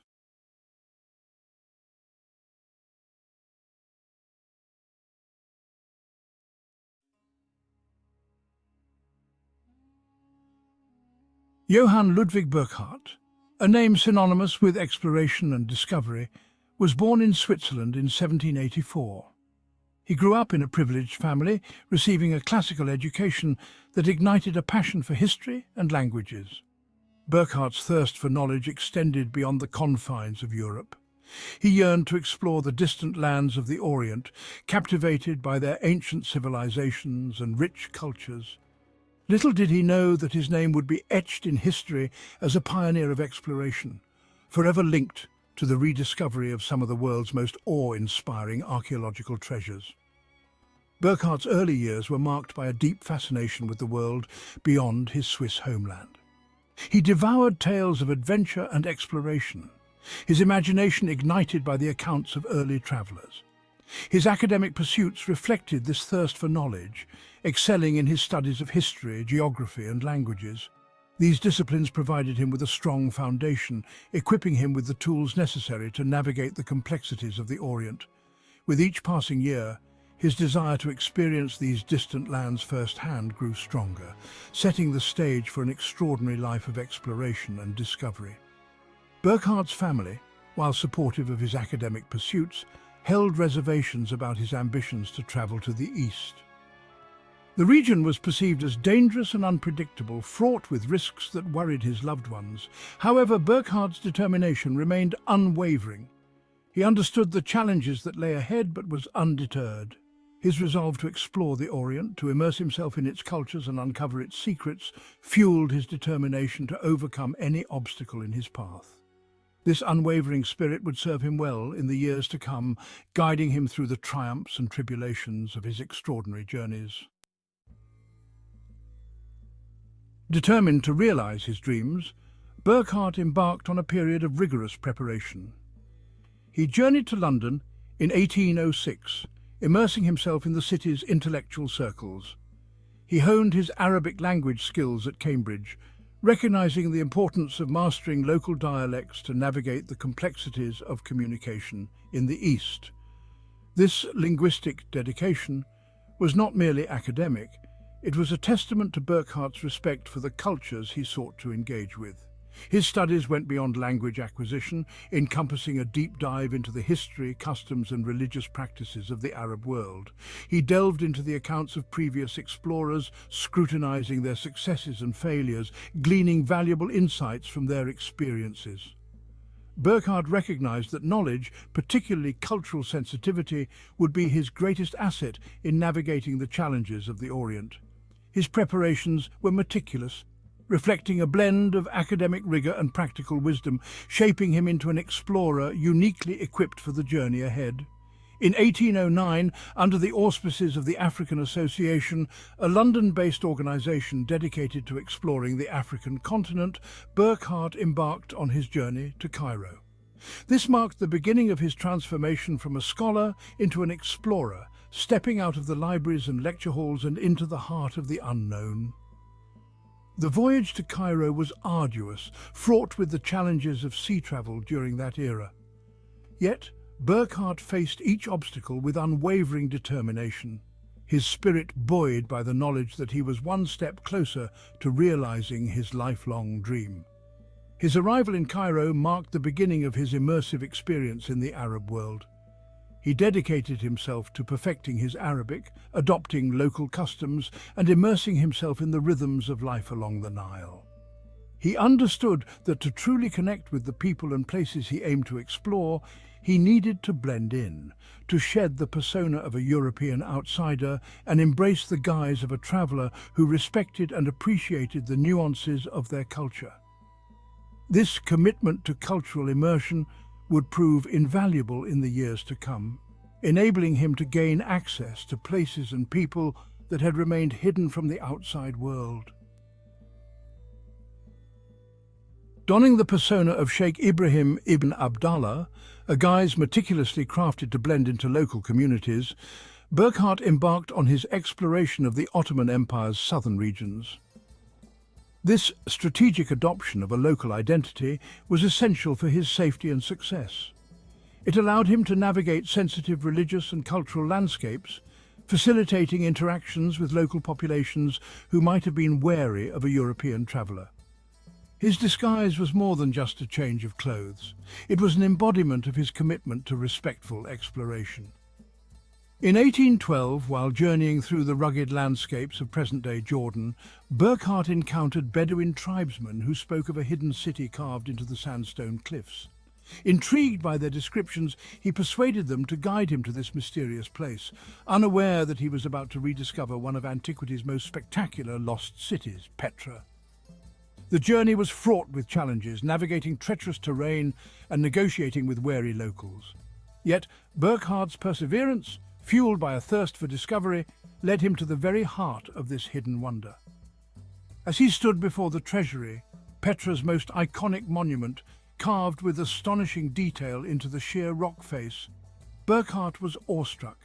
He meticulously documented the ruins, sketching detailed drawings and recording intricate measurements. He recognized the historical significance of his discovery, understanding that he was rediscovering a lost civilization, a testament to the ingenuity and artistry of the Nabatean people. His meticulous documentation, carried out under the guise of a simple traveler, would prove crucial in reintroducing Petra to the world. Despite his awe at the grandeur of Petra, Burckhardt remained committed to his assumed identity. He knew that revealing his true purpose could jeopardize his safety and limit his access to other hidden treasures. He feigned disinterest, downplaying the significance of the ruins to avoid arousing suspicion. This act of calculated indifference, a testament to his adaptability and quick thinking, allowed him to complete his exploration of Petra and continue his journey, carrying with him the knowledge of a rediscovered wonder that would captivate the world's imagination. Burckhardt's journey continued southward, leading him to Egypt, a land steeped in ancient history. He immersed himself in the study of hieroglyphics, recognizing the importance of deciphering these ancient scripts to unlock the secrets of Egypt's past. His linguistic talents, honed through years of dedicated study, proved invaluable as he grappled with the complexities of this ancient writing system. His efforts, while preliminary, contributed to the growing field of Egyptology, laying the groundwork for future scholars who would ultimately crack the code of hieroglyphics. In 1813, while travelling along the Nile, Burckhardt's attention was drawn to tales of colossal statues buried in the sand near the village of Abu Simbel. Intrigued, he ventured into the desert, guided by local stories and rumours. His perseverance was rewarded when he stumbled upon the awe-inspiring temple complex of Abu Simbel, half buried by the shifting sands of time. The sight of these colossal statues, carved with such grandeur and scale, left him speechless. He recognized the historical significance of his discovery, understanding that he was standing before a monument of unparalleled grandeur, a testament to the power and ambition of Pharaoh Ramesses II. He meticulously documented the site, his detailed descriptions and sketches capturing the magnificence of the temple complex. Burckhardt's discovery at Abu Simbel, alongside his rediscovery of Petra, cemented his legacy as a pioneer of archaeology, a man who brought to light some of the ancient world's most spectacular treasures. Despite the challenges he faced, the scorching heat, the unforgiving terrain, and the constant need to maintain his assumed identity, Burckhardt's spirit never wavered. He pressed on, driven by an insatiable curiosity and a profound respect for the cultures he encountered. His journey through Egypt was more than just a geographical exploration. It was a testament to the power of human curiosity. A journey that revealed the enduring allure of ancient civilizations and the thrill of uncovering their hidden wonders.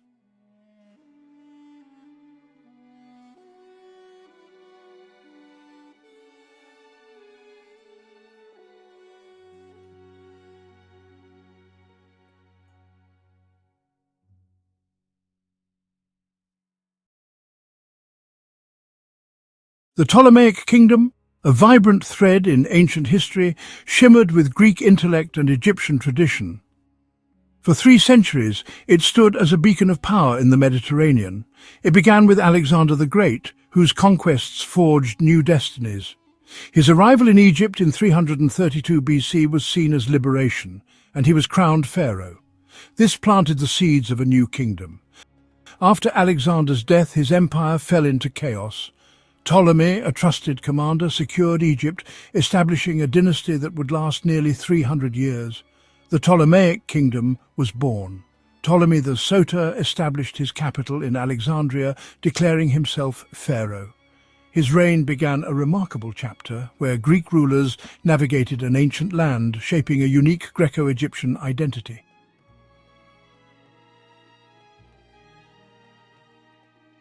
The Ptolemaic dynasty represented a fascinating and unprecedented cultural experiment. Here, two powerful civilizations, those of Greece and Egypt, were brought into direct and continuous contact. The new Greek rulers did not simply impose their own ways upon the land they now controlled.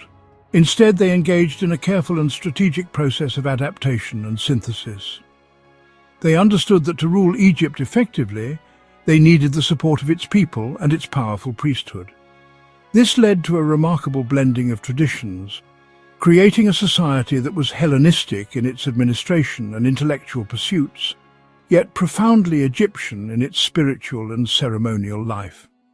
This fusion was visible everywhere, from the royal court to the smallest farming village. The Ptolemaic pharaohs, including the famous Cleopatra VII, presented themselves in a dual manner. To their Greek-speaking administrators and soldiers, they were Hellenistic monarchs, patrons of art and science. Yet on the walls of the grand temples they constructed, they were depicted in the traditional style of the pharaohs, making offerings to ancient Egyptian gods like Horus, Isis, and Osiris. This duality was the cornerstone of their political strategy, allowing them to maintain authority over a diverse population and project an image of continuity with Egypt's glorious past. Alexandria, the kingdom's magnificent capital, became the ultimate symbol of this new world. It was a cosmopolitan metropolis, home to Greeks, Egyptians, Jews, and people from across the Mediterranean. Its legendary Great Library and Museum turned the city into the intellectual epicenter of the ancient world. Scholars, scientists, philosophers, and poets flocked to its institutions, making groundbreaking discoveries in mathematics, astronomy, and medicine. The city itself was a masterpiece of Greek urban planning, with wide streets and grand public buildings, yet its heart beat to the rhythm of the Nile, its wealth drawn from the ancient agricultural bounty of the Egyptian countryside. The story of the Ptolemaic Kingdom is therefore not just a tale of kings and conquests, but a deeper exploration of cultural interaction. It is the story of how a foreign dynasty successfully integrated into one of the world's oldest civilizations, creating something entirely new in the process. We will journey through its rise to immense power, witness the flourishing of its unique culture, and explore the internal conflicts and external pressures that ultimately led to its dramatic downfall. This is the chronicle of the last pharaohs of Egypt, a dynasty of Greek origin that wrote the final, brilliant chapter of a 3,000-year-old saga before yielding to the rising power of Rome.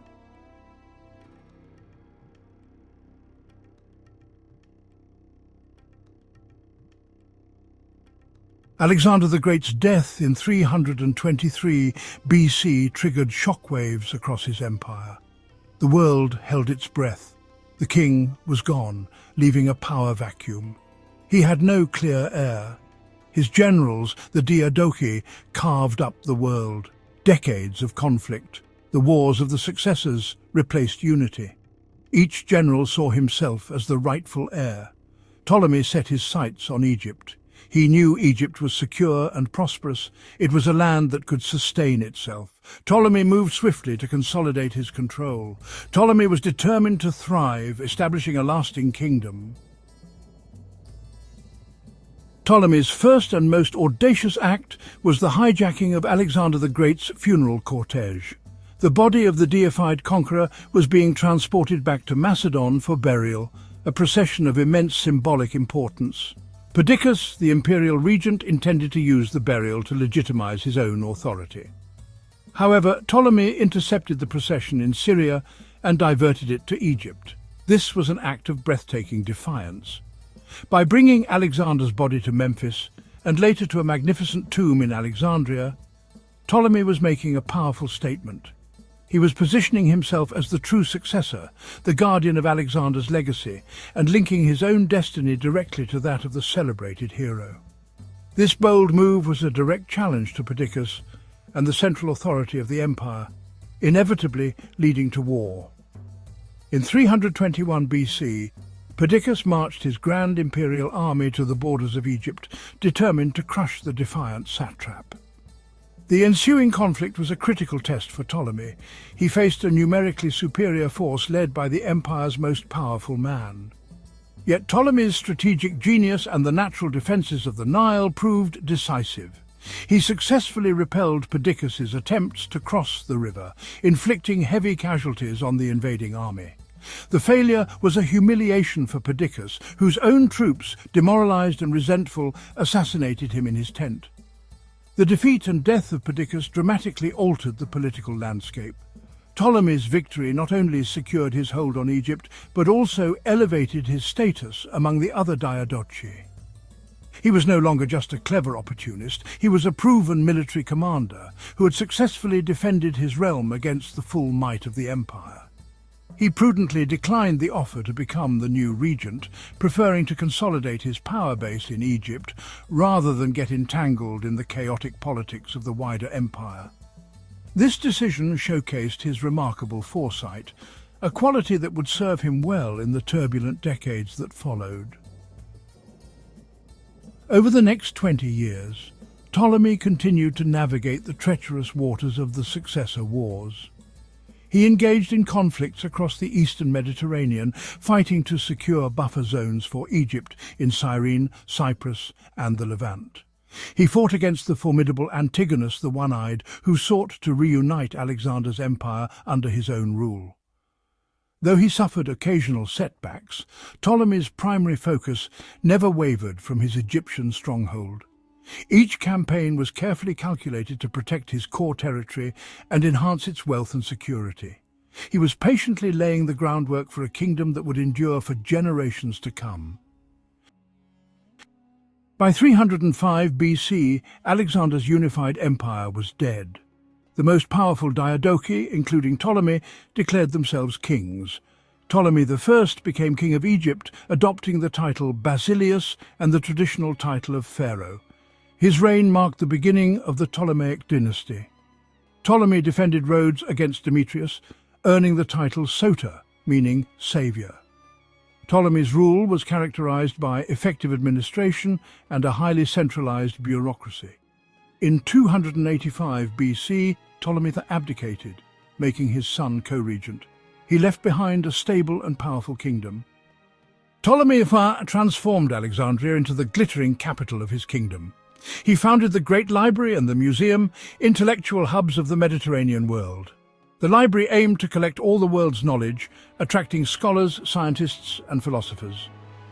Ptolemy understood that power was about cultural prestige, positioning his kingdom at the forefront of Hellenistic civilization. Ptolemy initiated religious syncretism, promoting the cult of Serapis, a deity for both Greeks and Egyptians. This blending of traditions created a shared cultural framework for their diverse kingdom. Ptolemy I Soter's groundwork came to fruition under his son, Ptolemy II Philadelphus, who ascended to the throne in 283 BC. His reign ushered in the golden age of the Ptolemaic Kingdom, peace, prosperity, and cultural brilliance. Philadelphus was a master diplomat, shrewd administrator, and patron of the arts and sciences. He elevated Ptolemaic Egypt to the apex of its power and influence. He married his sister, Arsinoe II, a practice imitating ancient Egyptian tradition to concentrate power within the royal family. Arsinoe was a formidable co-ruler who exerted considerable influence. Centralized control generated staggering revenues strategically deployed for public works like the Pharos Lighthouse. Philadelphus maintained Egypt's dominance through military strength and diplomacy, solidifying its status as a superpower. The Ptolemaic Kingdom reached its greatest territorial extent during the reign of Ptolemy III, Euergetes. Euergetes launched the Third Syrian War to avenge his sister's murder. Ptolemy III led his army deep into enemy territory, reaching as far as Babylon. At its zenith, the Ptolemaic sphere of influence was immense, controlling Egypt, Libya, Cyprus, numerous Aegean islands and coastal regions in Turkey, Syria and Lebanon. This maritime empire was sustained by the most powerful navy in the Mediterranean. This political and military dominance was built upon an unparalleled economic foundation, with the agricultural wealth of the Nile Valley at its core. The Ptolemies managed grain production on an industrial scale. Egypt was the breadbasket of the Mediterranean during this golden age. Beyond agriculture, the Ptolemies fostered a vibrant and diverse economy, controlling trade routes for African elephants and luxury goods. Royal monopolies were established over key industries, ensuring that economic activity flowed into the state's coffers. This combination created a level of wealth that was the envy of the ancient world. The Ptolemaic rulers, particularly Philadelphus and Euergetes, were patrons of knowledge, earning them the title of scholar kings. Their most brilliant achievement was the continued expansion of the Great Library and Museum of Alexandria. These institutions were the heart of the Hellenistic intellectual world. The Ptolemies invested vast sums, viewing cultural supremacy as important as military might. They recruited brilliant minds, offering stipends and an environment for research. The library's collection grew to an astonishing size, with the mission to acquire a copy of every significant book ever written. Discoveries from the museum laid foundations for modern science. This flourishing was a direct consequence of the Ptolemies' vision. The Ptolemaic kings understood that by controlling knowledge they enhanced their power. Alexandria was the intellectual capital of the world. During its ascendant period, Alexandria became the quintessential Hellenistic city, a vibrant and cosmopolitan metropolis that was, quite frankly, a world unto itself. Its population swelled with people from every corner of the known world: Greeks who came as soldiers and administrators, Egyptians who flocked to the city for work, a large and influential Jewish community, and traders from Phoenicia, Syria, and beyond. This cultural melting pot created a dynamic and innovative urban environment. Greek was the language of government and high culture, but walking through the city's markets and alleyways, one would have heard a dozen different languages spoken. This diversity fueled an explosion of creativity in art, literature, and philosophy. The city's physical appearance was breathtaking, a testament to the wealth and ambition of its rulers. The Grand Canopic Way, the city's main thoroughfare, was lined with magnificent colonnades, temples, and gymnasia. At one end of the harbour stood the colossal Pharos lighthouse, its beacon visible for miles out at sea, a symbol of the city's welcome to the world. At the other end was the Royal Quarter, a vast complex of palaces, gardens, and administrative buildings overlooking the water. The city was a masterpiece of urban design, a planned city built to inspire awe and project an image of absolute power and limitless prosperity, the jewel in the Ptolemaic crown. Art and literature flourished in this stimulating environment. Alexandrian poetry, exemplified by figures like Callimachus and Theocritus, developed a new style. It was often learned, witty, and focused on individual emotion and everyday life, a departure from the grand epic traditions of classical Greece. Sculpture and other visual arts also developed a distinct style, blending the idealism of Greek art with a greater degree of realism and, in some cases, incorporating Egyptian motifs. This artistic output was not just for the elite. The city was filled with public art and entertainment, from theatrical performances to religious festivals, creating a rich cultural tapestry for all its inhabitants. This was the Ptolemaic Kingdom at its peak, powerful, wealthy, and intellectually supreme. From the military victories of Ptolemy III to the scholarly pursuits in the Great Library, the kingdom projected an aura of confidence and success. Alexandria stood as the ultimate symbol of this achievement, a city that was both the administrative centre of a mighty empire and the cultural capital of the Hellenistic age.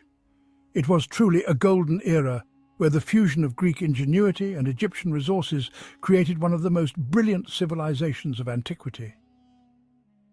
Ptolemaic Egypt had a complex social structure defined by ethnicity and language.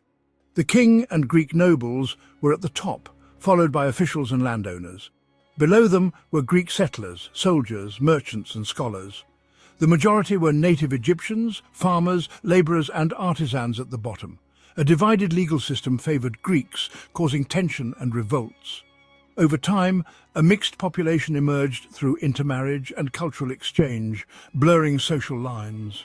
Identities transformed in Ptolemaic Egypt's unique cultural environment. Religion in Ptolemaic Egypt saw the fusion of the ancient Egyptian pantheon with Greek deities. The Ptolemaic rulers embraced Egyptian religion, supporting temples and presenting themselves as pharaohs. The god Serapis, combining Osiris, Apis, Bull, Zeus, Hades and Asclepius, was created to appeal to both Greeks and Egyptians. His main cult centre was the Serapeum in Alexandria. Traditional Egyptian gods like Isis flourished, her worship spreading far beyond Egypt. The Ptolemies restored and expanded temples. Egyptians identified their gods with Greek counterparts, creating a shared religious vocabulary. This religious pluralism defined the era, creating a uniquely Greco-Egyptian spiritual world.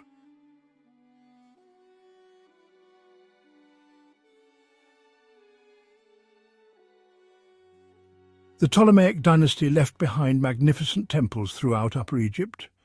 Though Greek rulers, they acted as traditional Egyptian pharaohs, constructing and maintaining houses for the gods. The Ptolemies honoured local deities and employed thousands of Egyptians. This demonstrated their piety and commitment to ancient traditions. Built from sandstone, they followed the New Kingdom blueprint, featuring pylons and peristyle courts. Hypostyle halls led to the sanctuary housing the god's statue. Walls displayed reliefs and hieroglyphs depicting the king as pharaoh. The Temple of Horus at Edfu is the most complete surviving temple. It offers a glimpse into the period's architecture and rituals. Another jewel is the Temple of Isis on Philae. Dendera and Kom Ombo temples further showcase the dynasty's building. These temples reveal the Ptolemaic rulers' dual identity. They performed rites practiced for millennia. These temples symbolize the Ptolemaic synthesis. The Ptolemaic kingdom's military was a formidable force, guaranteeing security and projecting influence. The army reflected the kingdom's Greco-Egyptian character. At its core was a professional standing army based on the Macedonian model. One fearsome element was its corps of war elephants. Expeditions captured and trained these beasts, used to break enemy formations. The psychological impact of armoured elephants was immense. The army relied on foreign mercenaries and a Greek ruling class. Before the Battle of Raphia, Ptolemy IV recruited native Egyptians. This empowered the Egyptian population, contributing to nationalist sentiment and revolts. The Ptolemaic kingdom's dominance was due to its powerful and technologically advanced navy. Egypt, with its long Mediterranean coastline, was a natural maritime power. Their fleet was the largest and most sophisticated in the Mediterranean, allowing them to control the sea lanes. The Ptolemaic fleet was based in well-equipped harbours, with Alexandria as the main naval base. The ships themselves were marvels of Hellenistic engineering. These were fast, manoeuvrable warships designed for ramming. The Ptolemies were also famous for constructing gigantic polyremes, colossal warships. These behemoths were powerful tools of propaganda. It protected the vital shipping routes that brought immense wealth into the kingdom. It allowed the Ptolemies to maintain control over their overseas territories. In times of war, the fleet could transport troops and blockade enemy ports. The control of Cyprus in particular was crucial. This naval dominance was a key factor in the Syrian wars against the Seleucid Empire.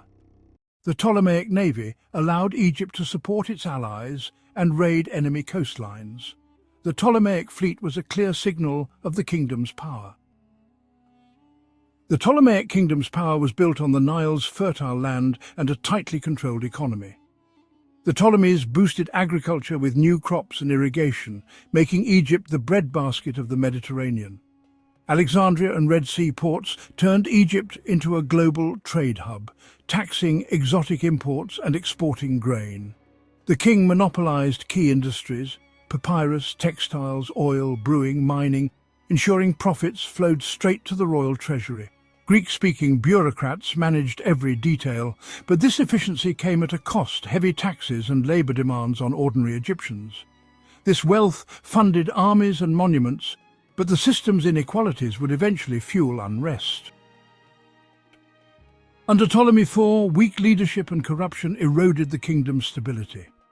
In a desperate move, native Egyptians were armed for the Battle of Raphia, winning the war but awakening their sense of power. Soon after, Upper Egypt erupted in rebellion, breaking away under native pharaohs for nearly 2 decades. The Ptolemies fought to regain control, draining resources and shattering unity. Even after the revolt ended, unrest and banditry plagued the countryside. The government, weakened and divided, struggled to maintain order. The once stable kingdom was now fractured, its foundations crumbling. As Egypt faltered, Rome's power surged across the Mediterranean. Seeking protection, Ptolemy V made Egypt a Roman client state, its independence now a mere illusion. Roman intervention repeatedly saved the dynasty, but at the cost of sovereignty. The infamous Day of Eleusis showed Rome's dominance. A Roman envoy forced a Seleucid king to withdraw from Egypt with a simple ultimatum. Ptolemaic rulers became pawns, their fate decided in the Roman Senate. Internal dynastic feuds played out for Roman amusement and advantage. As Rome descended into civil war, Egypt became a prize for ambitious generals like Caesar and Antony. The kingdom was no longer a player, but the board on which Rome's final struggles unfolded. Cleopatra VII, the last Ptolemy, was brilliant, ambitious, and determined to restore Egypt's glory. She allied with Julius Caesar, securing her throne and bearing him a son, Caesarion. After Caesar's death, she partnered with Mark Antony, ruling the East and dreaming of a new empire. Their alliance provoked Rome. Octavian declared war, painting Cleopatra as a dangerous foreign queen. At Actium, Antony and Cleopatra's forces were crushed. Facing defeat, they took their own lives as Octavian's legions closed in. With their deaths, the Ptolemaic dynasty ended and Egypt became a Roman province. The Ptolemies' rule ended, but their legacy endured. Their temples, Edfu Dendera Philae, preserved Egyptian art and religion.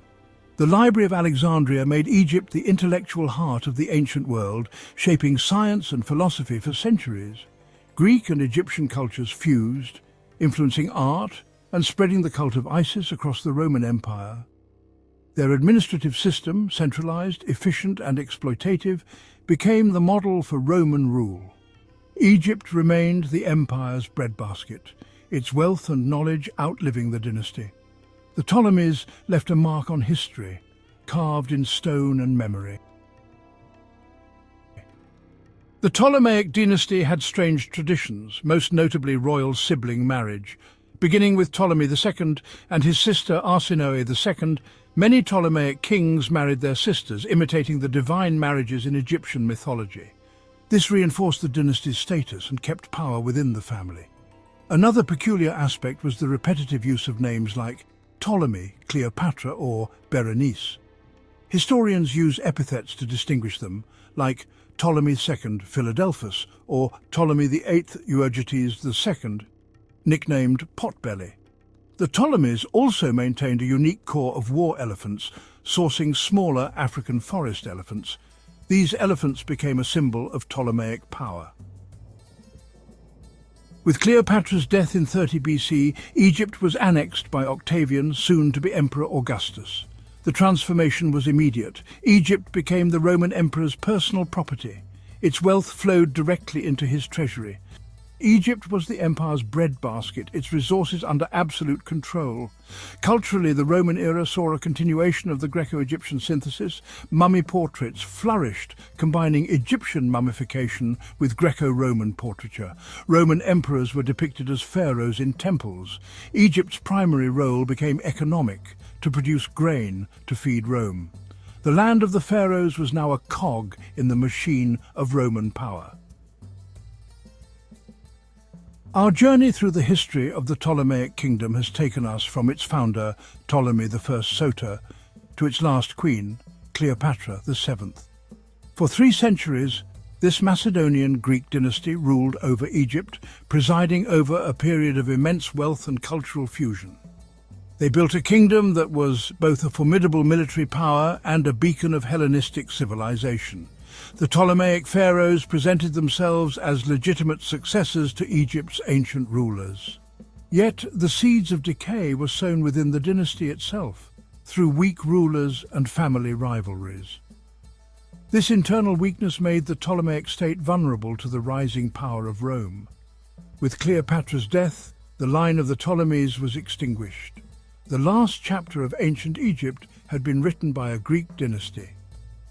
The Ptolemaic Kingdom stands as one of history's most compelling experiments in syncretism. The Ptolemies engaged with Egyptian culture, fusing it with their own traditions, visible in their art and religion. The kingdom represents a bridge between Greece and the Near East. The intellectual fire lit in Ptolemaic Alexandria continues to cast a long shadow. It is a tale filled with larger-than-life characters from Ptolemy I to Cleopatra VII. The physical remains of their rule draw millions of visitors. It shows how cultures can collide and merge, creating new identities. Their story continues to fascinate us to this day.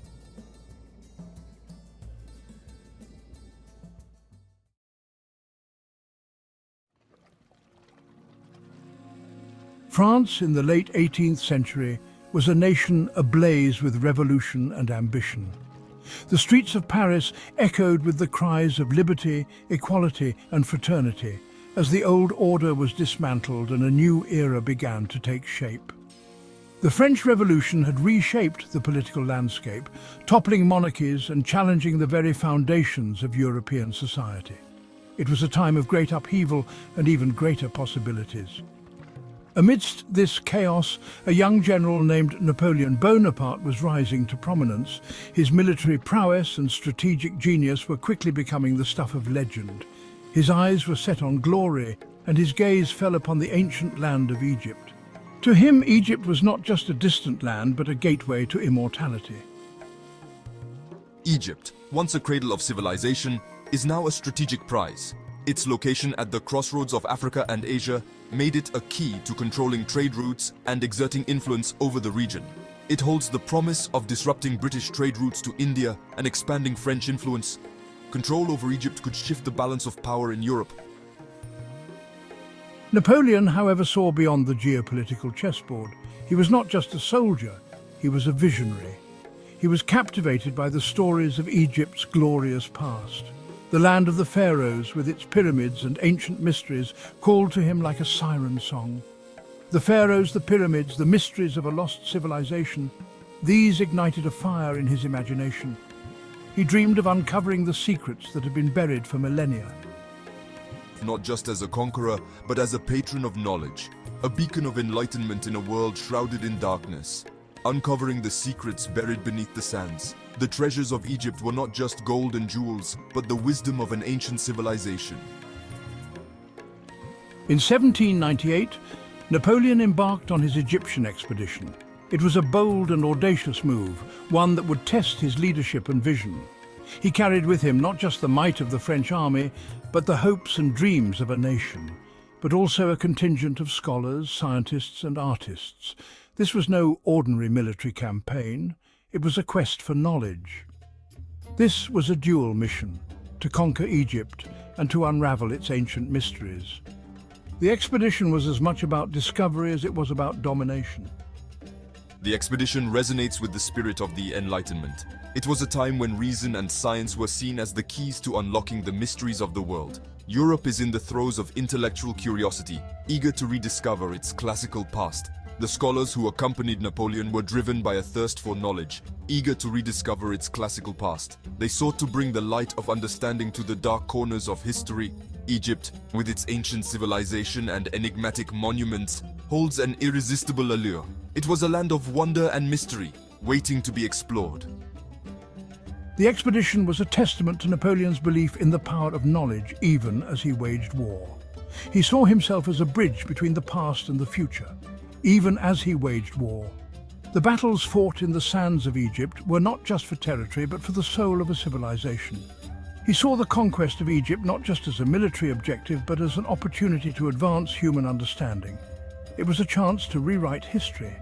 Little did he know that his expedition would spark a global fascination with ancient Egypt, igniting a passion that would span centuries, giving birth to the field of Egyptology. Scholars from around the world would flock to Egypt, drawn by the allure of its ancient secrets, and forever changing our understanding of this ancient civilization. The legacy of Napoleon's Egyptian expedition is one of discovery, knowledge, and an unending quest for the truth. Napoleon's armada set sail from Toulon harbour, its destination the shores of Egypt.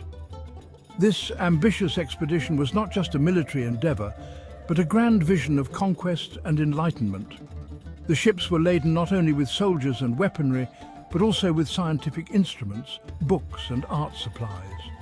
Napoleon envisioned a new era of discovery, where the might of the French military would be complemented by the intellectual prowess of its scholars. The French troops landed in Alexandria in July 1798, quickly overwhelming the city's defences. The initial success was a testament to the meticulous planning and sheer force of Napoleon's army. Promising to free the Egyptians from Ottoman rule, my words were meant to inspire and win the hearts of the local population, portraying the French as their saviors. His words, however, rang hollow as the French army advanced southwards, leaving behind a trail of destruction. Villages were razed and the local populace suffered under the harsh realities of war. The Battle of the Pyramids, fought on the outskirts of Cairo, was a testament to French military might. The sight of the ancient pyramids standing witness to the clash of modern armies was both awe-inspiring and tragic.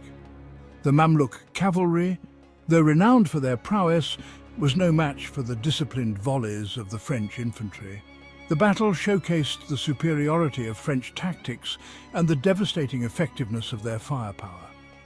Cairo fell into French hands, and with it, control of the Nile Delta. This strategic victory allowed the French to establish a foothold in Egypt, but it also marked the beginning of a prolonged and arduous campaign. But the conquest was far from over. The French faced continuous resistance from local forces and the looming threat of foreign intervention. The British Navy, sensing a threat to their interests in the region, engaged the French fleet at the Battle of the Nile. This confrontation would prove to be a pivotal moment in the campaign. The French, caught unawares in Aboukir Bay, suffered a crushing defeat. The loss of their fleet was a devastating blow, isolating Napoleon's forces in a hostile land. This naval disaster effectively stranded Napoleon's army in Egypt, cutting off their supply lines and reinforcements. The French soldiers, now isolated, had to rely on their resourcefulness and resilience to survive. The siege of Acre, however, proved to be a turning point. The Ottoman defenders, backed by British naval support, repelled repeated French assaults. The fortifications of Acre stood strong against the relentless French attacks. Napoleon, facing mounting casualties and news of unrest back in France, was forced to abandon the siege. The dream of a swift and glorious conquest was slipping away. His dreams of conquering the East lay shattered. The once ambitious campaign had turned into a struggle for survival and a race against time. His Egyptian adventure, though ultimately a military failure, had planted the seeds for something far greater, a renaissance in the study of ancient Egypt. The scholars who accompanied the expedition made groundbreaking discoveries, uncovering the mysteries of a civilization long forgotten. Among these discoveries was the Rosetta Stone, a key to unlocking the secrets of Egyptian hieroglyphics. This artifact would become one of the most important tools in the study of ancient languages and cultures. The work of these scholars culminated in the monumental Description de l'Égypte, a comprehensive record of the expedition's findings. This publication would inspire generations of historians, archaeologists, and Egyptologists. Today, the legacy of Napoleon's Egyptian campaign lives on in the continued fascination with ancient Egypt. The treasures uncovered and the knowledge gained have left an indelible mark on our understanding of history. Napoleon's invasion of Egypt, though driven by imperial ambitions, also marked the beginning of a new era of intellectual exploration. This campaign was not just about territorial conquest, it was also about the conquest of knowledge. Alongside his soldiers, Napoleon brought with him a carefully selected group of over 160 scholars, scientists, artists, and engineers. These individuals were not mere observers. They were active participants in a grand experiment to uncover the secrets of an ancient civilization. This group, known as the Commission of the Sciences and Arts of Egypt, was tasked with a unique mission to systematically study and document the ancient civilization they were conquering. Their work would go on to influence generations of historians, archaeologists, and scholars, meticulously recording their observations of ancient monuments, deciphering hieroglyphs, and studying local customs. Their efforts were not limited to grand temples and pyramids. They also documented everyday life, providing a comprehensive picture of Egyptian society. Their work, conducted amidst the chaos of war, laid the foundation for our modern understanding of ancient Egypt. Despite the constant threat of conflict, these scholars remained focused on their mission, driven by a passion for discovery. For the first time, Europe was getting a glimpse of Egypt not through the distorted lens of myth and legend, but through the objective eyes of science. This shift in perspective was revolutionary, challenging long-held beliefs and sparking a new era of Egyptology. These scholars, driven by a thirst for knowledge, braved the scorching desert heat, the threat of disease, and the constant dangers of war. Their resilience and dedication were remarkable as they navigated both the physical and intellectual challenges of their work. Their dedication to their task, even as battles raged around them, stands as a testament to the enduring power of human curiosity. They were not deterred by the chaos around them. Instead, they used it as a backdrop for their groundbreaking research.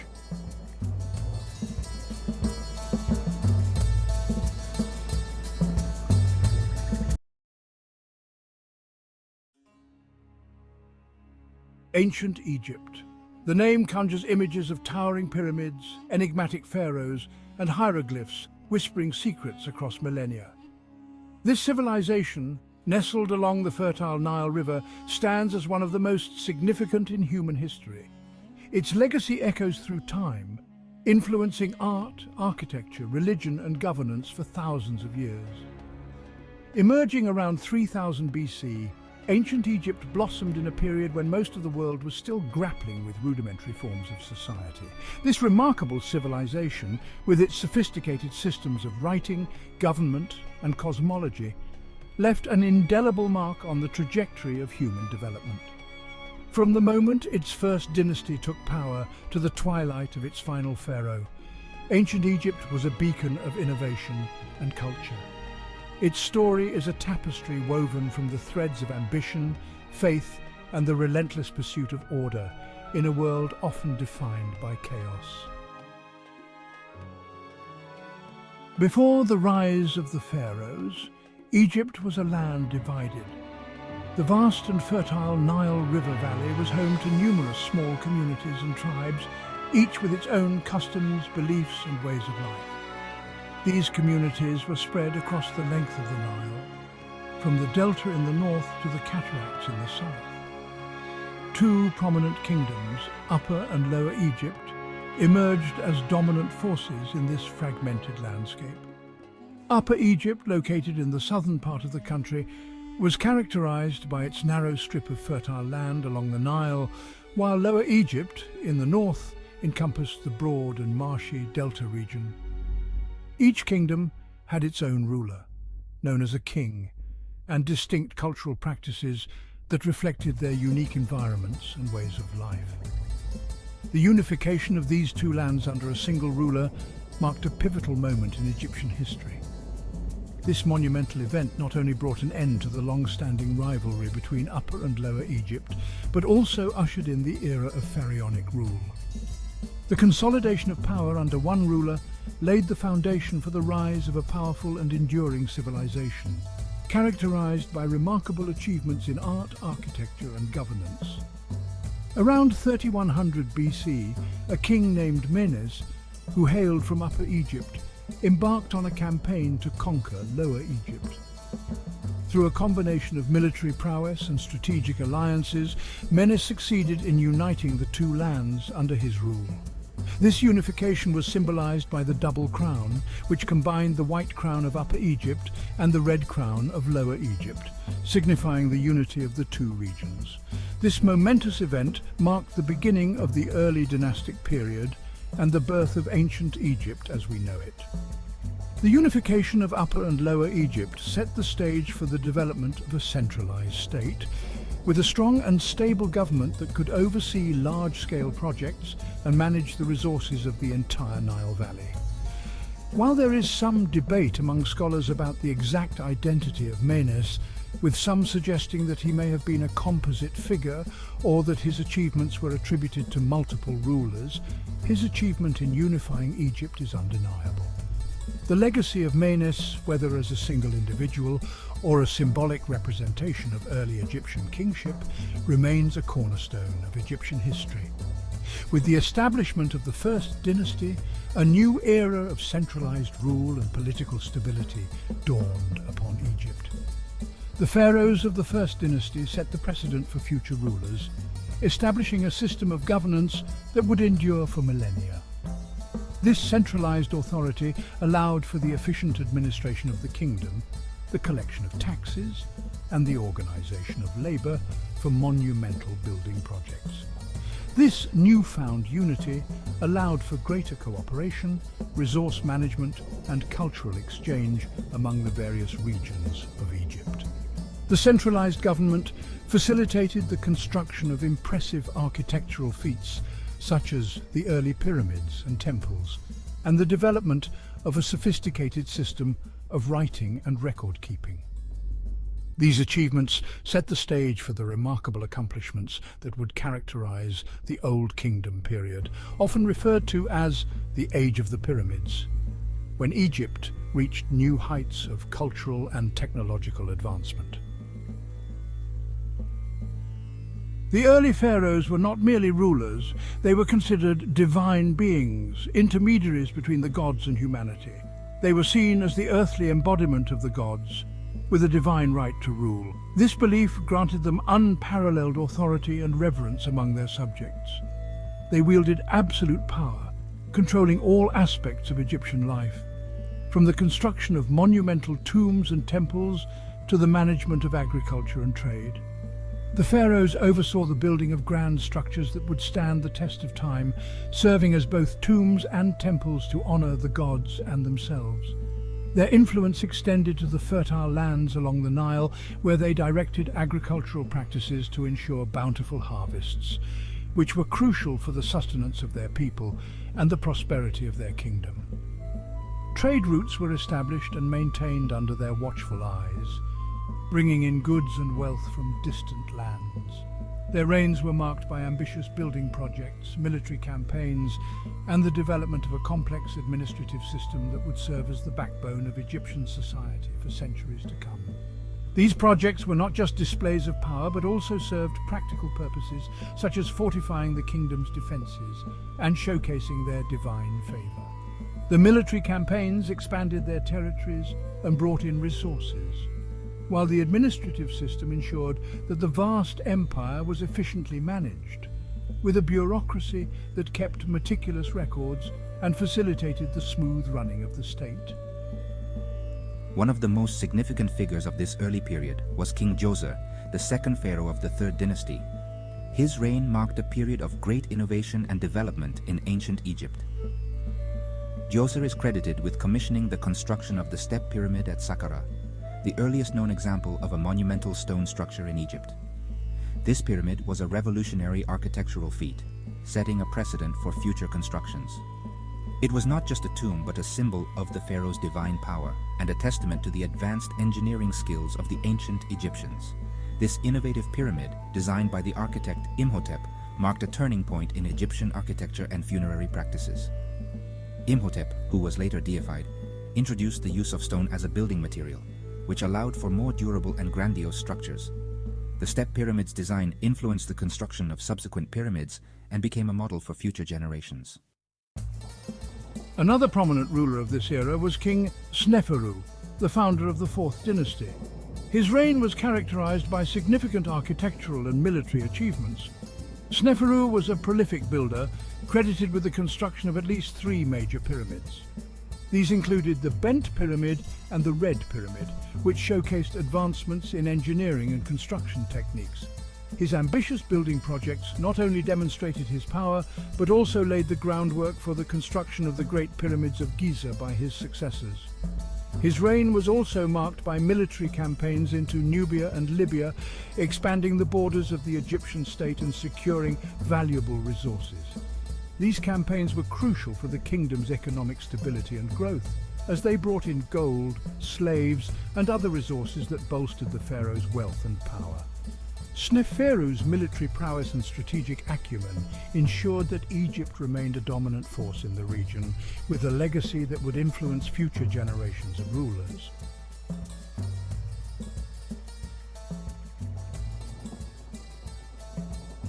The pyramids of Egypt are perhaps the most iconic symbols of this ancient civilization. These monumental structures have fascinated historians, archaeologists, and tourists alike for centuries, standing as silent sentinels of a bygone era.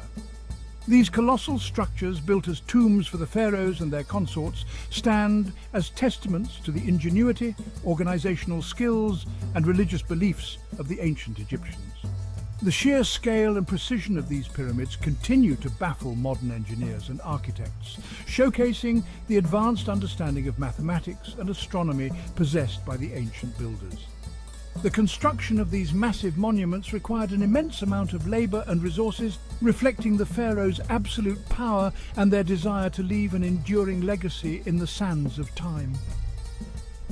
Thousands of laborers, including skilled artisans, craftsmen and farmers during the off-season, worked tirelessly to ensure the completion of these grand projects. The logistics involved in quarrying, transporting and assembling the massive stone blocks are a testament to the highly organized society of ancient Egypt. The early pyramids were not without their challenges. The process of trial and error played a significant role in the evolution of pyramid construction techniques. Sneferu's first attempt at building a true smooth-sided pyramid, known as the Medum Pyramid, ended in partial collapse during construction. This failure provided valuable lessons that informed future architectural endeavors. Undeterred, he embarked on the construction of another pyramid, the Bent Pyramid, which, while successfully completed, exhibits a peculiar bent slope, likely due to adjustments made during construction to prevent further instability. This unique structure stands as a testament to the adaptive and innovative spirit of ancient Egyptian architects. Sneferu's final pyramid, the Red Pyramid, was a triumph of engineering and design. This pyramid marked a significant milestone in the evolution of pyramid construction, showcasing a perfected technique that would influence future generations. It was the first successful true pyramid, with smooth sides rising at a consistent angle to a pointed apex. The Red Pyramid's success laid the groundwork for the construction of even more ambitious projects. The Red Pyramid served as a model for the Great Pyramid of Giza, built by Sneferu's son, Khufu, and considered one of the 7 wonders of the ancient world. The Great Pyramid, with its precise alignment to the cardinal points and its massive scale, remains one of the most studied and admired structures in human history. It continues to inspire awe and wonder, symbolizing the enduring legacy of ancient Egypt's architectural and cultural achievements.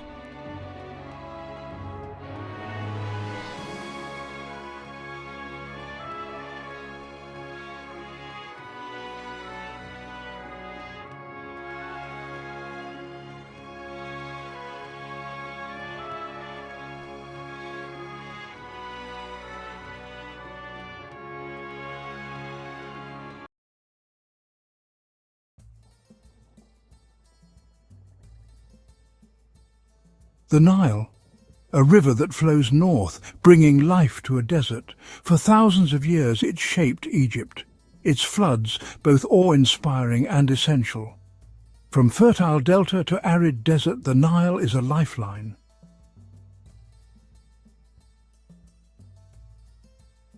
The Nile's bounty allowed for the development of one of the world's first civilizations. Ancient Egypt, a land of pharaohs, pyramids, and powerful gods, emerged from the fertile banks of this mighty river. The Nile's waters provided sustenance, its floods brought fertility, and its navigable waters facilitated trade and communication. This allowed for the growth of cities, the development of complex social structures, and the flourishing of art, science, and religion. The ancient Egyptians lived in harmony with the river's rhythm, adapting their lives to its ebb and flow. Their calendar, their agriculture, and even their beliefs were intertwined with the Nile's cycles. It was more than just a river. It was the very foundation of their existence.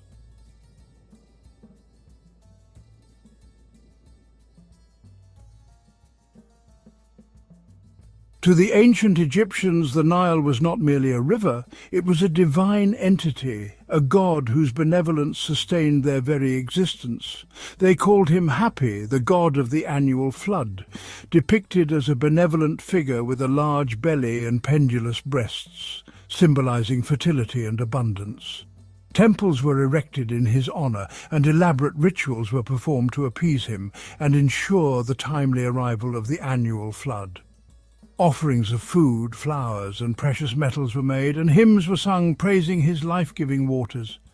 The pharaoh, considered the divine ruler and intermediary between the gods and the people, played a crucial role in these rituals. His connection to the divine was believed to influence the Nile's favor, ensuring the prosperity of the land and its people. The Nile's annual flood cycle dictated life in ancient Egypt. It marked the start of the agricultural year. Egyptians created a calendar based on its 3 seasons. Akhet, the inundation season, was a time of celebration. The Nile's silt renewed the land's vitality. Pere, the growing season, followed. Shemu, the harvest season, marked abundance and gratitude.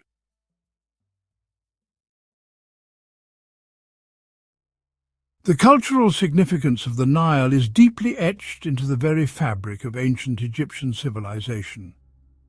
It is evident in their art, their architecture, and their beliefs.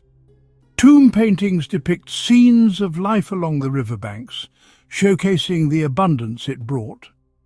Monumental architecture, such as the pyramids and temples, were often aligned with the Nile's flow, further emphasizing its centrality in their worldview.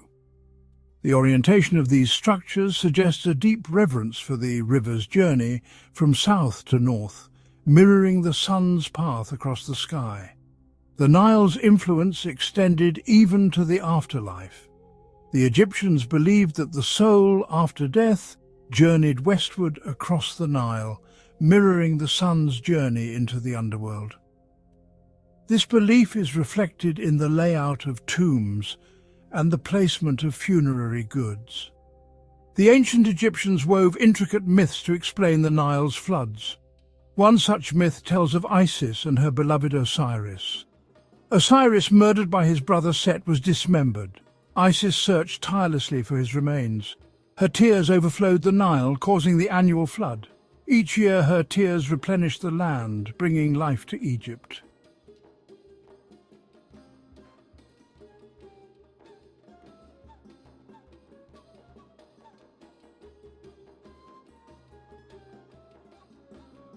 Another legend tells of Sekhmet, the fierce lion goddess of war and healing, and her role in the Nile's floods. According to the myth, Sekhmet, enraged by the disrespect shown to her father, the sun god Ra, unleashed her fiery wrath upon humanity. Her fury was so intense that she scorched the earth, turning the Nile blood red. Fearing for the annihilation of humankind, Ra intervened, tricking Sekhmet into drinking a vast quantity of beer mixed with red ochre, resembling blood. Intoxicated, Sekhmet's rage subsided and she transformed into Hathor, the benevolent goddess of love and music. The red-tinged beer, symbolizing the floodwaters, flowed from her, replenishing the Nile and saving humanity from her wrath.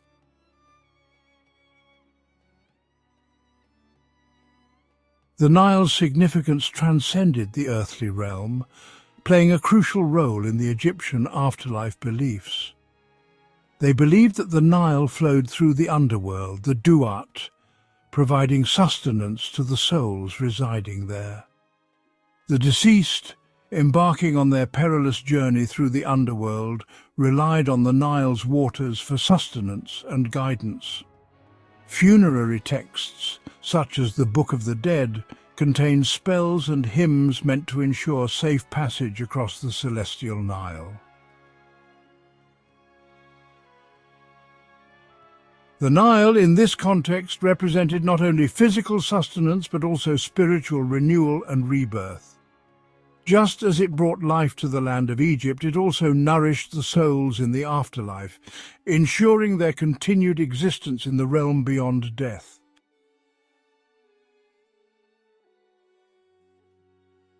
The lifeblood of ancient Egypt, the Nile's annual flood, was a spectacle as predictable as the rising sun.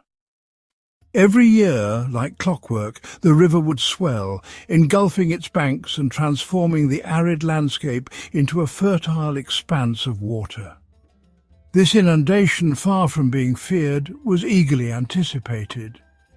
The ancient Egyptians, with their keen sense of observation, had developed a deep understanding of the river's rhythm. They knew that the flood, though appearing destructive, was the source of their prosperity. The floodwaters, originating from the heavy rains in the Ethiopian highlands, would arrive in Egypt around June, reaching their peak in September. As the waters receded, they left behind a rich deposit of silt, a fertile layer of sediment that acted as a natural fertilizer.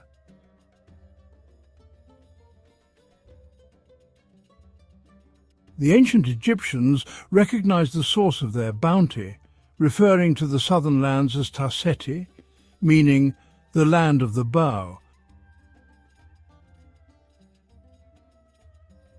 They understood that the floods were a gift from these distant lands. Expeditions were sent south to explore the river's origins, seeking to understand the forces that governed its flow.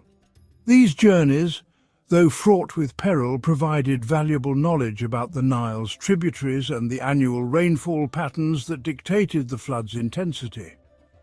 The Egyptians developed sophisticated systems to measure the Nile's rise and fall, constructing nilometers, graduated stone structures placed within the river or nearby wells. These structures allowed them to predict the height of the flood and anticipate the year's harvest.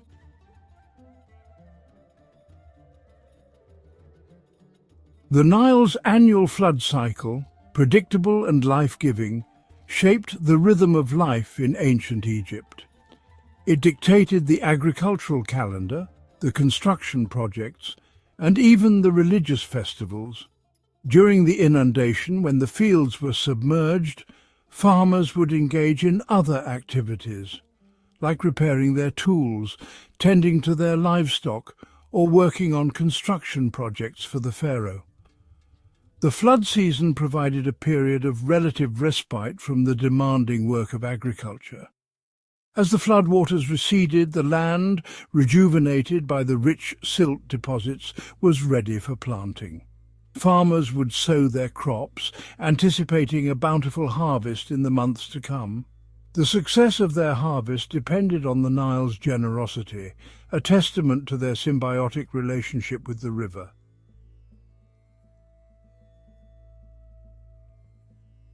The lifeblood of ancient Egypt's agriculture was not just the Nile's water, but the rich, fertile silt it deposited with each annual flood.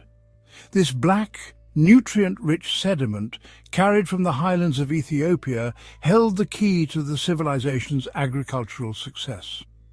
Unlike the alluvial soils of other river valleys, which often required years of cultivation to become fertile, the Nile's silt was immediately productive. As the floodwaters receded, they left behind a layer of this fertile sediment, ready to nourish a variety of crops. The Egyptians recognized the silt's importance, referring to it as Kemet, which means black land, a testament to its fertility and their connection to it. This black soil stood in stark contrast to the Deshret, the red land of the surrounding desert, highlighting its life-giving properties.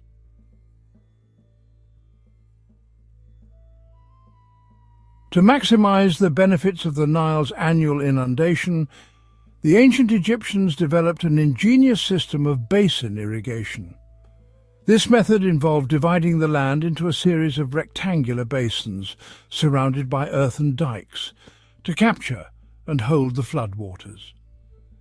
As the Nile rose, water would be channeled into these basins through a network of canals, carefully controlled to ensure even distribution.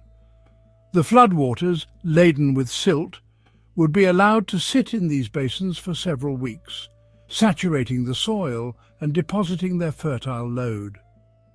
Once the floodwaters receded, the basins, now filled with moist, fertile soil, were ready for planting. Farmers would sow a variety of crops, including barley, wheat, flax, and vegetables, taking advantage of the naturally irrigated and fertilized land.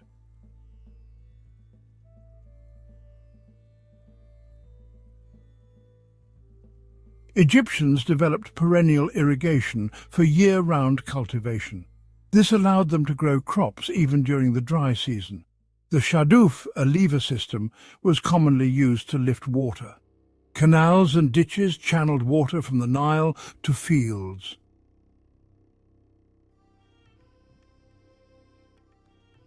These ingenious irrigation techniques, coupled with the fertile Nile silt, allowed the ancient Egyptians to cultivate a diverse range of crops, sustaining a large population and contributing to the civilization's prosperity.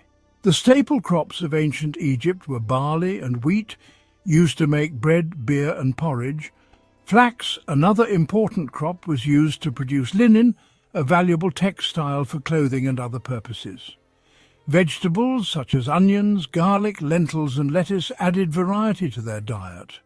The Egyptians also cultivated a variety of fruits, including grapes, figs, dates and pomegranates, which provided essential vitamins and sweetness. These fruits, often depicted in tomb paintings and offerings to the gods, were highly valued and considered symbols of abundance and prosperity.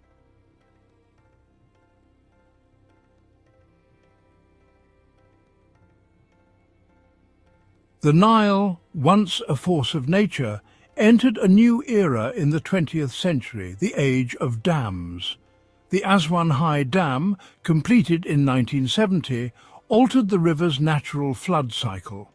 It brought significant changes, including irrigation, hydroelectric power and flood control. However, the dam's construction came at a cost. The silt now trapped no longer replenished farmlands downstream.